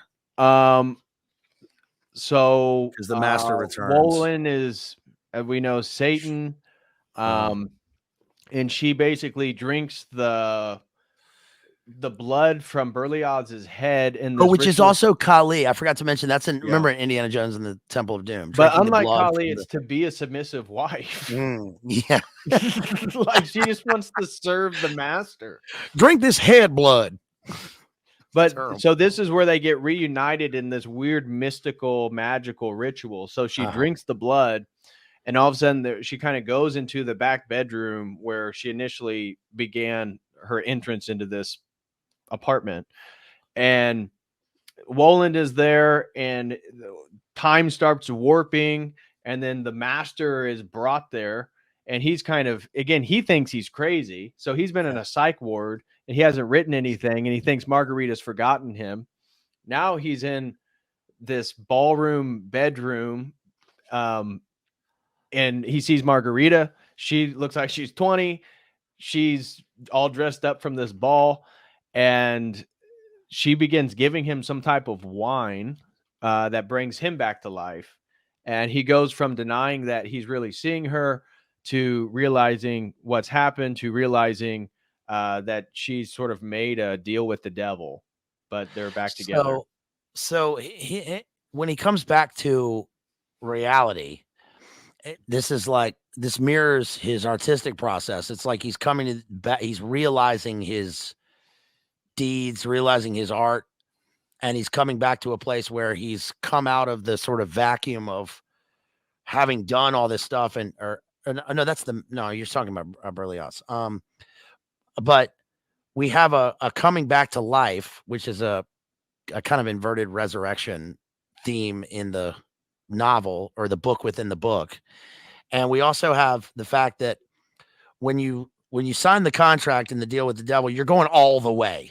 Yeah. Right. She goes, I mean, it's not just that you're going to, perish in the hellish fires of pandemonium, right? You're going to go all the way through a sex magic ritual in front of the entire population of hell and have to get freaked on by Satan. but that, but but then the master reappears. Yeah, the master reappears. And let's see. And then we learn why Margarita calls him the master.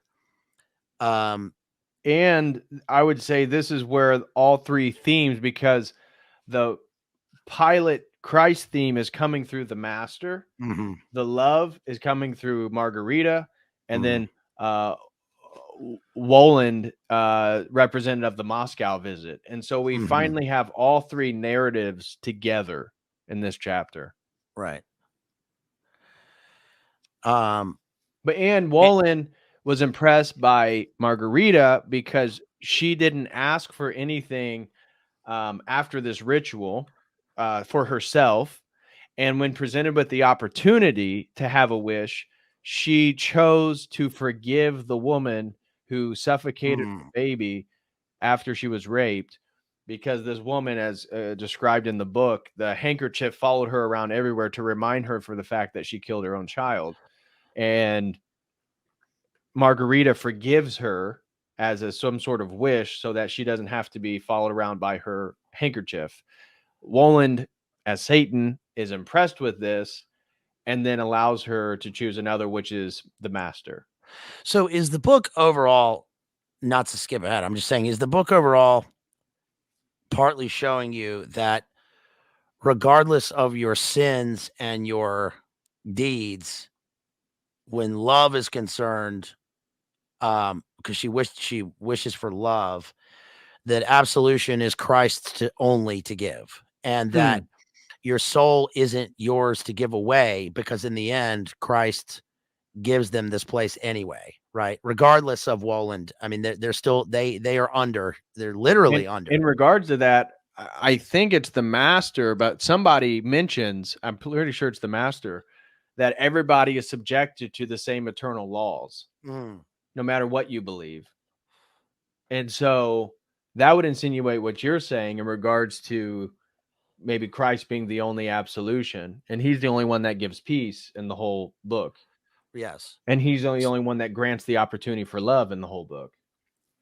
So Woland functions as a sort of weird minister of justice in the book, but he's still under the judge, the great judge, the King of Kings, right? And that he has to pay fealty to him even with his burnt knee. So that's how we end up with the resolution in the book, right? With them gaining peace, which is a kind of true justice here, because they like it says, they haven't earned the light, they've earned this sort of peace. It's weird because the book ends up with the two of them in a specific locale, right? Right. But they're dead. They're dead, but they end up together in death, like Romeo and Juliet, and also like Heathcliff and Cathy in Wuthering Heights. It's a very weird sort of Wuthering Heights tale, because Heathcliff he doesn't literally sell his soul in the book, but he wishes for to roam the earth as a ghost in this specific location, and on the moors with Cathy, and they have a sort of a peace together, I suppose. Yo, we've been going 3 hours and 15 minutes here. We're going to deep dive through this book. This is a deep dive. Yeah, we're almost at the end here. So please, if you want to send in your super chats, people. Support BLA. Get your membership. Send in questions. Yes, and we'll get to those. Caravaggio says we're getting some Gnostic thing here with Stalin as the demiurge. No, not with Stalin as the demiurge. You could say that God the Father was a sort of demiurge because of Matthew Levi cursing him for allowing the suffering of Jesus. But in their Gnostic, that's where it's very dualistic, because it's very explicit that Bulgakov keeps stating that good can't exist without evil. And that's where I'd say it's not Orthodox theology, because we believe in a theology of the privation of evil, doesn't have a positive ontology. So therefore it can't be like some countering balance to good. It's just the absence of. It's not the yin and yang people in the prison planet. They're not co-equal. Right. Hey, did you see Elon Musk made a comment on X today that he may bring back Alex Jones? Well, you know, I didn't see that, but it was big news because let's Tucker Carlson, like probably right now, they're doing the interview. Yeah. He did a 2-hour interview with Alex Jones, and Tucker, I guess, advocated to Elon Musk to let him back on. Well, let's see. The proof is in the pudding, so let's see. We'll see. Right. We'll see.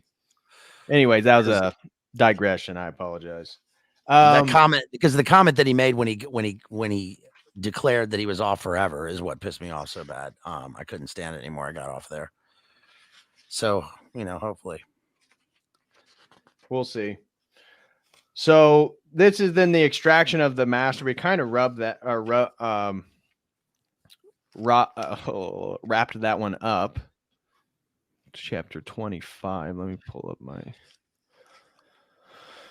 And we were referring to Alex Jones. Lord Voldemort is a guy. That's who we're referring to for the algorithm. Yes. And this chapter 25 takes us back to Pontius Pilate, who is distraught over his cowardice, and he's trying to not let it bother him. And the only one close to him is his devout dog. Was it Banga? Yeah. And so that's another point of loyalty, Banga, right? Because that is another point where Banga is actually the first one. Christ at the end, there's this scene where Woland, Satan, I think Koroviev and Behemoth, I think their penance was up or something, but specifically Jesus, Banga, and Pontius Pilate are able to sort of sail off into the sunset. And the first one in is Banga. And I thought, again, that was representative of loyalty and courage. It's a counterpoint to Behemoth too, right? To the big black familiar spirit cat that causes so much hijinks. Yeah, a trickster throughout, where the dog is loyal, and that is rewarded. It's also a counterpoint to Cerberus, right, being the guardian of the underworld. It's also an allusion to the great dog Argos, who is the first person that recognizes Odysseus when he gets back home to Ithaca. The dog Argos stayed at the gate waiting for his master to return for 20 years. And when he recognizes him, he, smiles at him and then dies. So loyalty. Absolutely. And that's where the loyalty is brought up with Matthew Levi too, because even though Bulgakov portrays the Gospel of Matthew as inaccurate. Now, I don't know if he really believed that or not, but that's what's portrayed in the book, at least. Yeah. He does portray Matthew Levi as having a pure heart to follow Jesus. That's probably the voice of the speaker here, not Bulgakov himself, is what I'm giving him. Right. Yeah. That's exactly. I don't know what Bulgakov, he may have.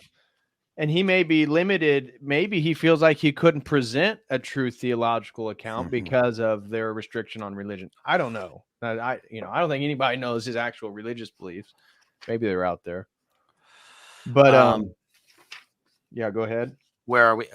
This is where Pilate basically decides he's going to kill Judas. So Pilate, being distraught about his cowardice, is like trying to deal with it. Banga, his dog's the only one that's around him, who never leaves him. And he becomes interested in Christ, and he feels like whatever Christ was doing is more important than his hierarchy, even though he's going to use his power to sort of maintain its structure, and he's going to lie to one of his assistants, essentially. He's saying he's going to tell him that, oh, well, I know that somebody's going to go kill Judas. Well, really, it's Pilate who's going to go kill him in an attempt to revenge his cowardice on Jesus. But you see, again, it's the ambiguity of good and evil here, because we see Pilate was a coward, but now he's going to be portrayed as trying to do the right thing by killing Judas, who portrayed Jesus, and in the book gets 30 pieces of, whatever. So, I mean, he doesn't say silver. It's like tetradrachmas. Tetradrachmas. Yeah.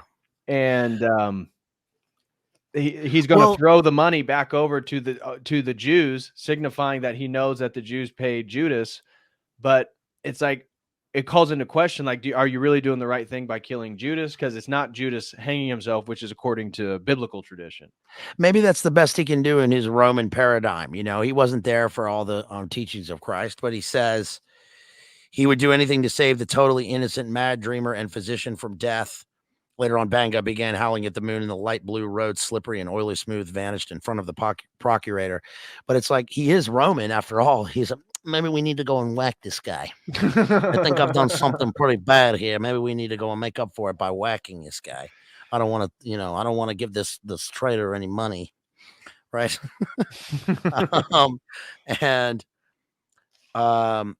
Yeah, this is the chapter of the burial. Here's the bag of money the murderers threw at the high priest's house. The blood on it is the blood of Judas. And before that, therein lay the charm of this journey. And this is the only two chapters that are consecutive that stay in Jerusalem. And then we get Matthew taking Christ's body with him to the cave, to the tomb. And we're told this hooded man, and he goes to this woman named Nisa. Is this Joseph of Arimathea? Is that who this is? Well, it almost insinuates that Pilate's got a thing going on with this married woman, Nisa, who's apparently a beautiful young woman who's married, and he goes and gets her to lure Judas out of the city. I don't have any time for her to get on her knees tonight. I gotta go and whack this guy. I'm sorry. I mean, isn't that how you read it? I mean, he doesn't explicitly say they have a romantic relationship, but it sure kind of seems. I mean, seems like that, especially once you find out that it's Pilate, who's the hooded man who goes and stabs Judas in the back, which is ironic, right? Because he kills him by stabbing him in the back all the way to his heart. Right. It's also ironic because justice was done in front of everyone. And now this justice is done behind everybody's back, including Judas. It's also very Roman, right? The stab in the back, the Caesarian stab in the back. All this for a slice of gabagool. What, they ain't got no gabagool in here? There's a beautiful phrase at the end of this, because Christ is referred to as the water of life. It says, water of life. There is no death. Yesterday, we ate sweet spring figs. Grimacing from the effort, Pilate squinted and read, "We shall see the pure stream of the water of life. Mankind will gaze at the sun through transparent crystal," which is that in Revelation? Christ is the water of life. Yes. I know it's throughout, but and then the chapter 21. He also says it to the Samaritan woman directly. Chapter 21 ends with, "I too know there will be more blood. Your words don't surprise me." The room, and then at the end, the moon was rapidly this fading. is when Matthew goes in front of Pilate. Yeah.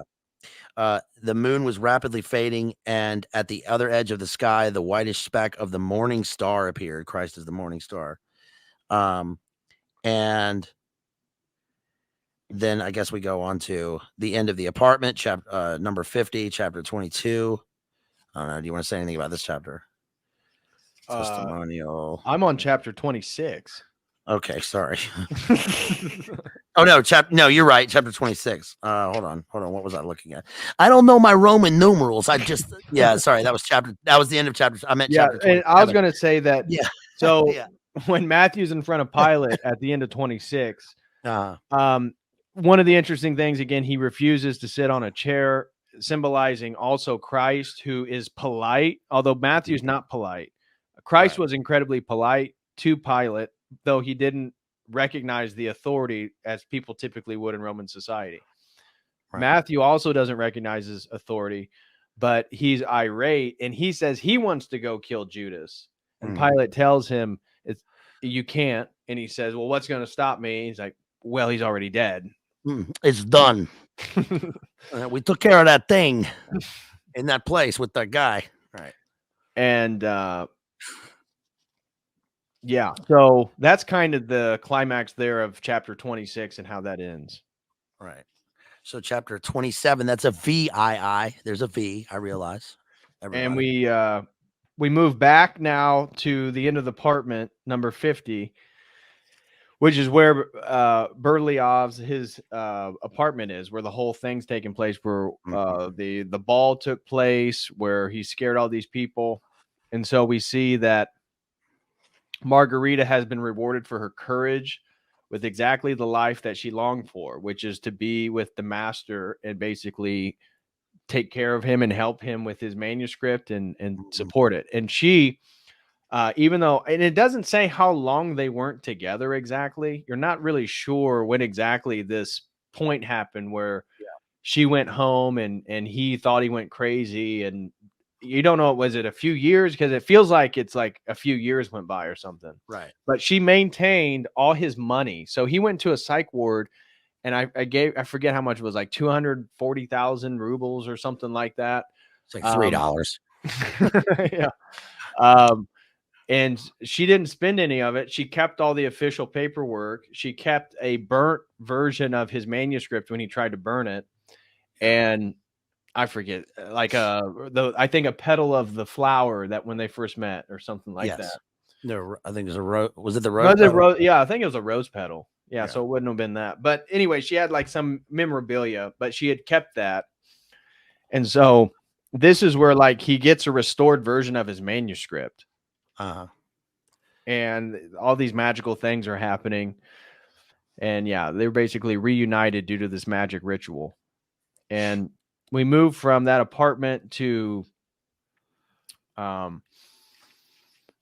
to Rimsky. He's hiding in a hotel room in Leningrad. As we said, he got scared from the vampires. Stoipa has There's so much in this book. Stoipa's been able to track down a flight from Yalta, and he's come back to Moscow. No one can find Veronuka, the guy that turned into a vampire. Professor Stravinsky at the clinic is figuring out what's wrong with Nicanor Ivanovich Bolsoy, who he was the guy that had the fake money that he was hiding in the vent, and everybody thinks he's crazy, although he's trying to tell him that he interacted with Satan. And then you had George Bengalski, the MC, right, who lost his head during the magic ritual. He's now in the psych ward. And you have Ivan, homeless, the poet that was sitting on the bench at Patriarch Pond. And so they're all basically talking to each other. There's a whole scene where they're back in the psych ward talking to each other. What do you think about because this is one of the major themes, one of the I think the last major theme in this, which is obviously insanity in the psych ward. And this again is one of the relevant things in the book, how mental illness and demonic energy sort of intertwine within the book, and it functions as like a playground for demons, or where people go when they're unable to, when they try to speak the truth, but it's unbelieved. So what's your take on that in the book? Just that the truth sounds insane in an insane world, even though the insane world is the most rational world. Yeah. It's also, I think it's also showing like the fine line between the genius and the insane, right? That the people in the insane asylum certainly deal with an exaggerated version of reality, or they're right on the edge. The same thing happens in Amadeus. And the people in the psych ward, except the master, I don't remember him being sedated, but everybody else basically struggles with the acceptance of being sedated and just accepting that they're crazy versus actually wanting to fight against the evil and stop it. Right. They're kind of in a hell of their own mind. Within this thing. And because they all of them lack the full courage to actually fight it. Right. And that's why you had a whole chapter earlier in part 1 devoted towards the split of Ivan, because we'll find out at the end that he basically is a professor of literature, and or a history, I think. He moved from poetry to history, but he lives with his wife, and once every year he goes and sits on the same bench at Patriarch Pond under that moon and has a dream where he relives this whole thing, but then he wakes up and he doesn't do anything about it, and it happens every year. And so it shows that even though it happened and he does believe it happened, he eventually just believes the official narrative, struggles with it, but just goes back to living in Soviet society. What if Patriarch Pond is the scene in Home Alone 2 and he's the bird lady? Right. She's seen some things. Should we barrel through here, chapter 29 through the end? Yeah, The it momentum wraps picks up up in pretty the book. quickly. Yeah, it basically finishes with a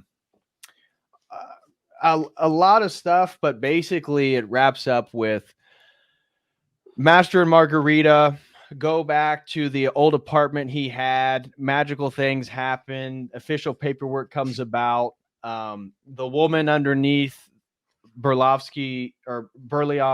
apartment, where this whole everything's kind of taken place, she finds a bedazzled horseshoe that Woland Satan gives to Margarita, which I mean, a horseshoe is usually a symbol of like good luck, which is again strange. Why would Satan give a symbol like that?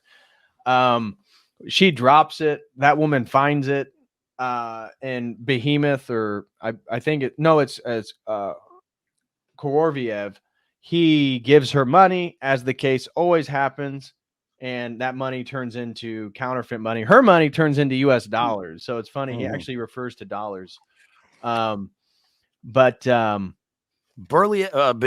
and Korlev get chased and shot at one point. Well, that was Right. the end of the chapter we were just on, which is that chapter 27. Yeah, at the end of chapter 27, Behemoth and Koroviev, they just start opening fire. And but it demonstrates their supernatural ability because like the police nobody was able to hit them.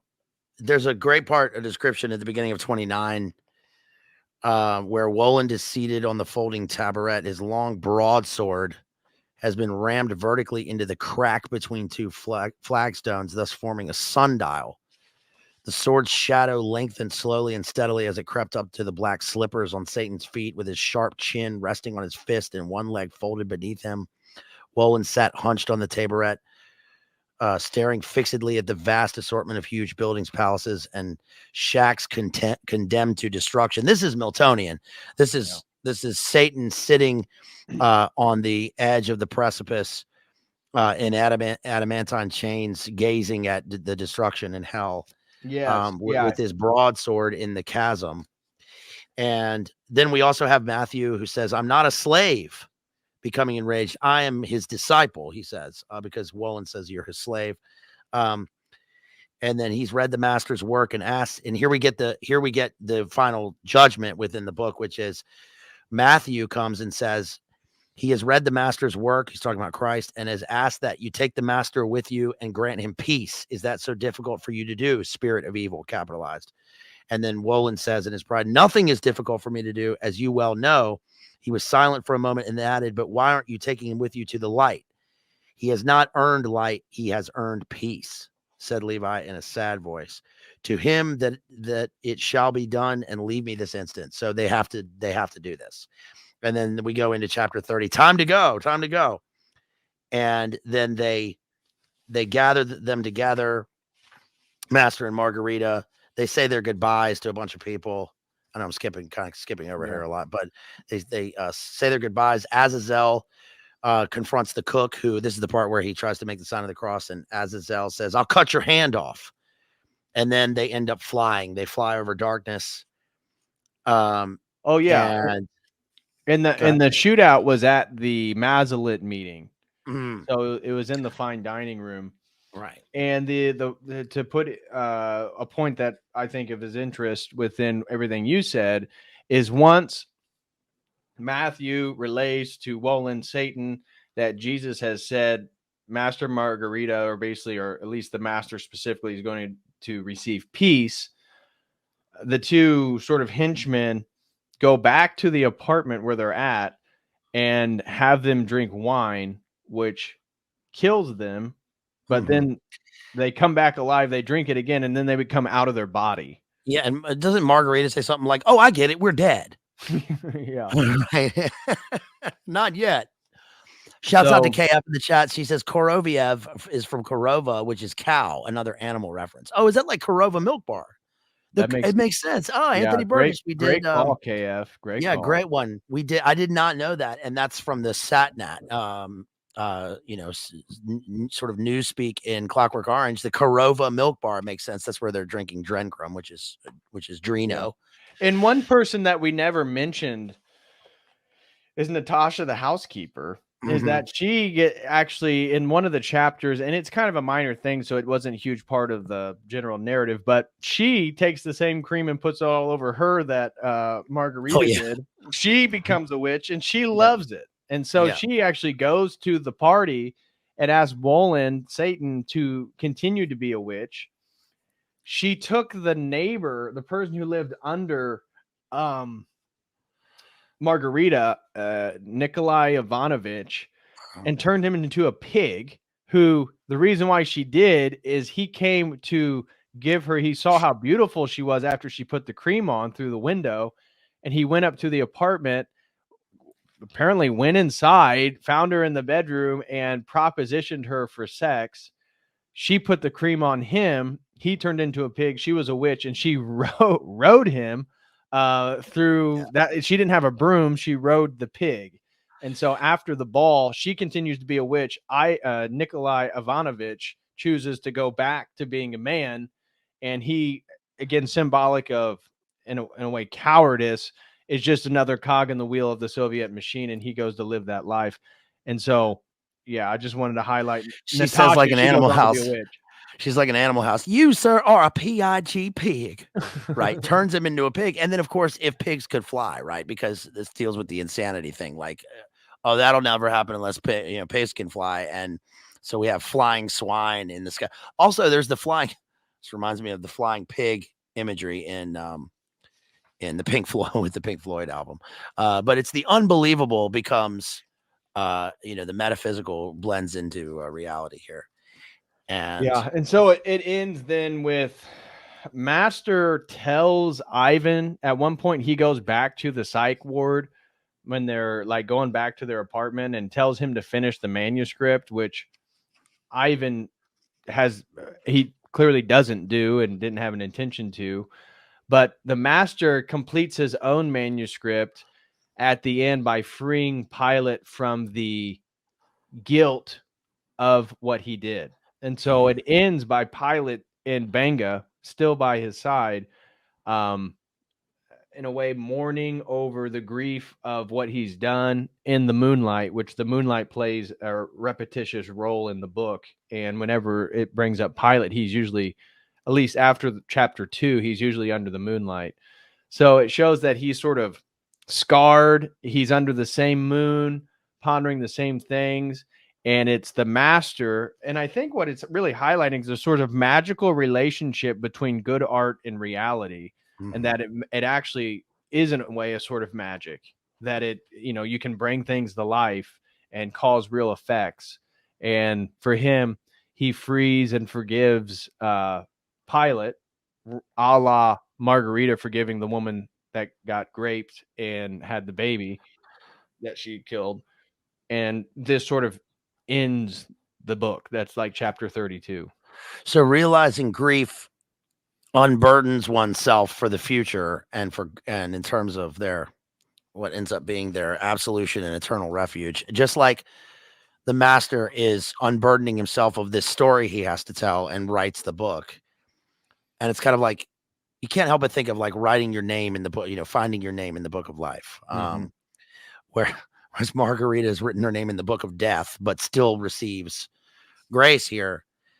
This chapter, the last chapter 32, is interesting, because I think it's one of the best chapters, because we're at the culminating part of the book, and because again, all this entire web is brought to fruition with this language here. When the crimson moon rose up to meet for them from behind the edge of the forest. All illusions vanished, and the magical, mutable clothing fell into the swamp and drowned in the midst. Gold rains clinking softly, a dark violet night with an extremely somber face that never smiled. And then we have, the descriptions of the satanic retinue Right. here. Night had also torn off Behemoth's fluffy tail, stripped him of this fur, and scattered clumps of it over the swamps. The one who had been the cat who amused the Prince of Darkness turned out to be a lean youth, a demon page. You mentioned this at the very beginning. The best jester the world had ever known. Azazello's eyes were alike empty and black, and its face was cold and white. Azazello was now flying in his true aspect as the demon of the waterless desert, the demon killer. And Master's hair has turned completely white in the shock, right? And like the demon youth, the Master flew with his eyes fixed on the moon imagery again, lunar imagery, but he was smiling at it as if it were someone he knew and loved. And he was mumbling to himself. And then Woland was flying in his true aspect. They might have been moonbeam chains, the horse's reins, and his horse just a clump of darkness, and the horse's mane a cloud, and the rider's spurs the white specks of stars. And the moon flooded the area. And then that you have your novel. And before them, we have the description of where they're headed to, which is amazing. The only thing that remained was the summit with the stone chair above the black abyss, where the walls had vanished, blazed a vast city dominated by glittering idols that towered over a garden gone luxuriantly to seed during these thousands of moons. And then we have the man in the white cloak with the blood red lining, which is Pontius Pilate, got up from his chair, shouted something in a hoarse, broken voice. And then Woland says, are we going to go back? Are we going to go back into the story? Are we going to go back in time? Are we going to go back into our deeds? He says, why pursue that which is already finished? And then they dropped them off. Woland, forsaking all roads, plunged into the gap, which is the chasm in the earth, from whence he fell or to which he falls. And then finally, at the end, that hero who was absolved on Sunday morning had departed into the abyss, never to return, the son of an astrologer king. This is a Pilate, the cruel fifth procurator of Judea, the knight Pontius Pilate. And we have a brief epilogue. Yeah. And the epilogue just basically says Moscow went back to being the way it was. That the secret police were killing cats, all black cats in the city. People were disappearing, and demonstrating that the links to which the Soviet Union would go to cover something up and how far away they were from the actual truth. Right. So that is The Master and Margarita by Bulgakov. Now, where else are you going to find a 4-hour analysis of this book so in depth like we've just done, people? Hey, thank you so much. Yeah, that was great. Really appreciate you. That was. I do recommend people reading it. I mean, even though we just went over the whole thing, there's so much going on that there's so many details that if you actually read it, you would pick up, be like, oh, we did pretty good, but it wasn't full justice to just reading the book. But if you don't read the book, this is definitely the best. Yeah. Well, this is a, graduate level master's degree course in just this book. This could take an entire semester. You could do this for a career, but to fully get the impact of the book, I think takes a huge amount of time. But in terms of, the time that we have and what we've had to cover, I mean, this is certainly a culmination of a bunch of books as prerequisites that I've done. Again, One Flew Over the Cuckoo's Nest, Herman Hesse, Poe, Dante, Milton, the work that you've done. Faust is a big one. Yep, Faust. And there's one movie that, again, it's so convoluted with the whole good and evil thing, and the idea that where, it kind of leaves you wondering, like, where exactly are the Master and Margarita? Like, they made a contract with the devil. Are they dead? Are they on the planet? Because you're left with them in a place by the swamp or the little pond there, and Pontius Pilate and Benga go off with Jesus, with Matthew. And I was thinking about the movie with Robin Williams where his wife commits suicide and he goes down to hell to get her. What dreams may come. Yeah. That movie kind of reminds me of the framework. Again, that movie isn't accurate to how at least the church would teach the sort of metaphysical, spiritual dynamics of the universe. But the narrative itself kind of reminds me of the Master. The movie is accurate to this book, right? It contains Dantean elements, and a lot of the imagery is straight out of the Inferno. But where she ends up in that dark place with the bare trees and a victim of what she did, and then where they end up is together is certainly like this book. So that's a great reference. Yeah. Okay, should we do some super chats real quick? Yeah, do it.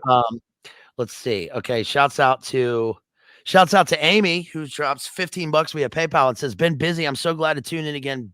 Best lit analyzer." Thank you so much, Amy. Really appreciate you. That's great. Thank you so much.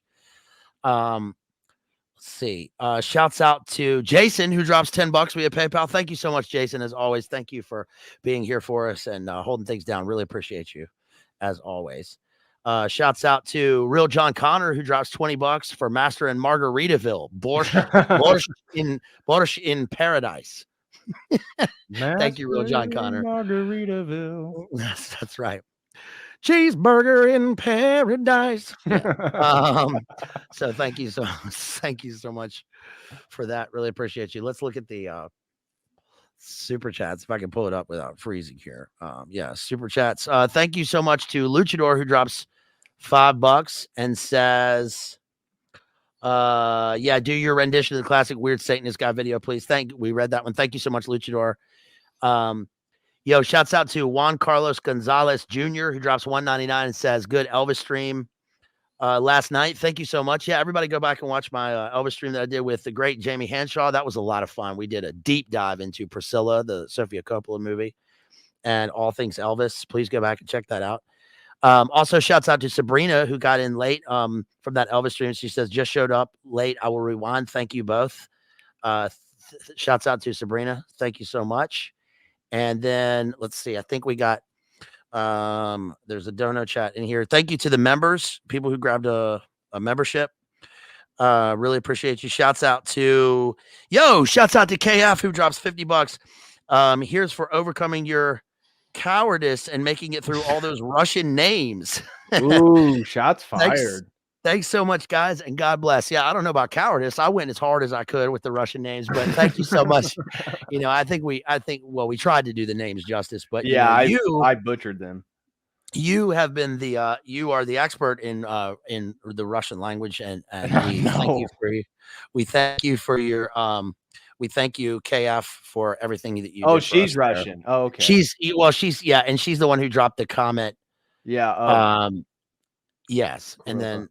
Yes, and then I think we got one more here, and I need to log on here because my phone just died. And we had one more. Hold on 1 second here. Thanks everybody for sticking with us. Absolutely, that was a long one.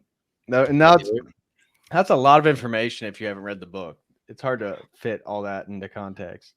Yes, and so that's. She says, "Thanks so much and God bless." Thank you, KF. Really appreciate you. And thank you for your Korova comment in the chat. That was you.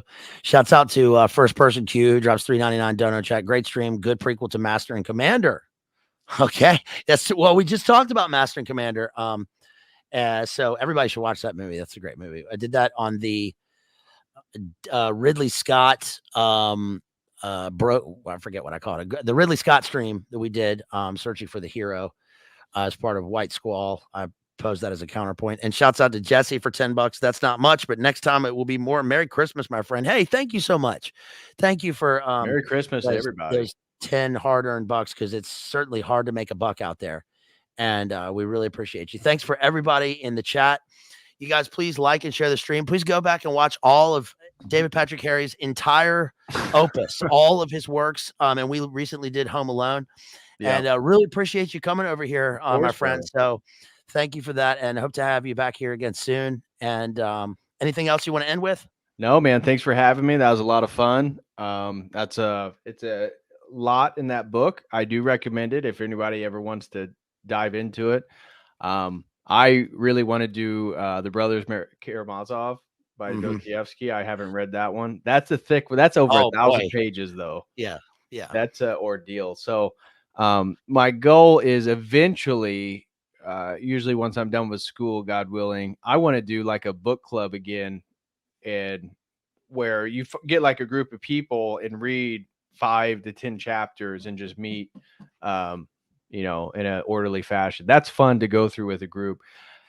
I did the Master Margarita, and we began with like 10, and I think we finished with 3. So not everybody likes to read. That's why I think it's popular to give overviews and talk about books. But Well, Dostoevsky is tough. I did the Underground Man with Tristan Primal Edge Health on his channel, and then it's not Dostoevsky, but I did. If anybody wants to go back and look at Solzhenitsyn, I did One Day in the Life of Ivan Denisovich over a year ago. But yeah, that's cool. Yes.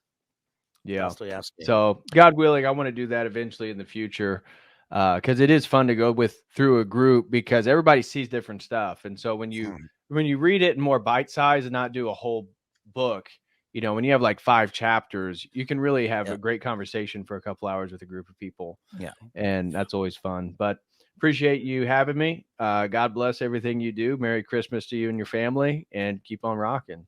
Yeah, Merry Christmas to you, sir. And again, everybody, that's Master and Margarita by Bulgakov. And thanks, everybody. We'll see you soon. Peace. Peace. God bless.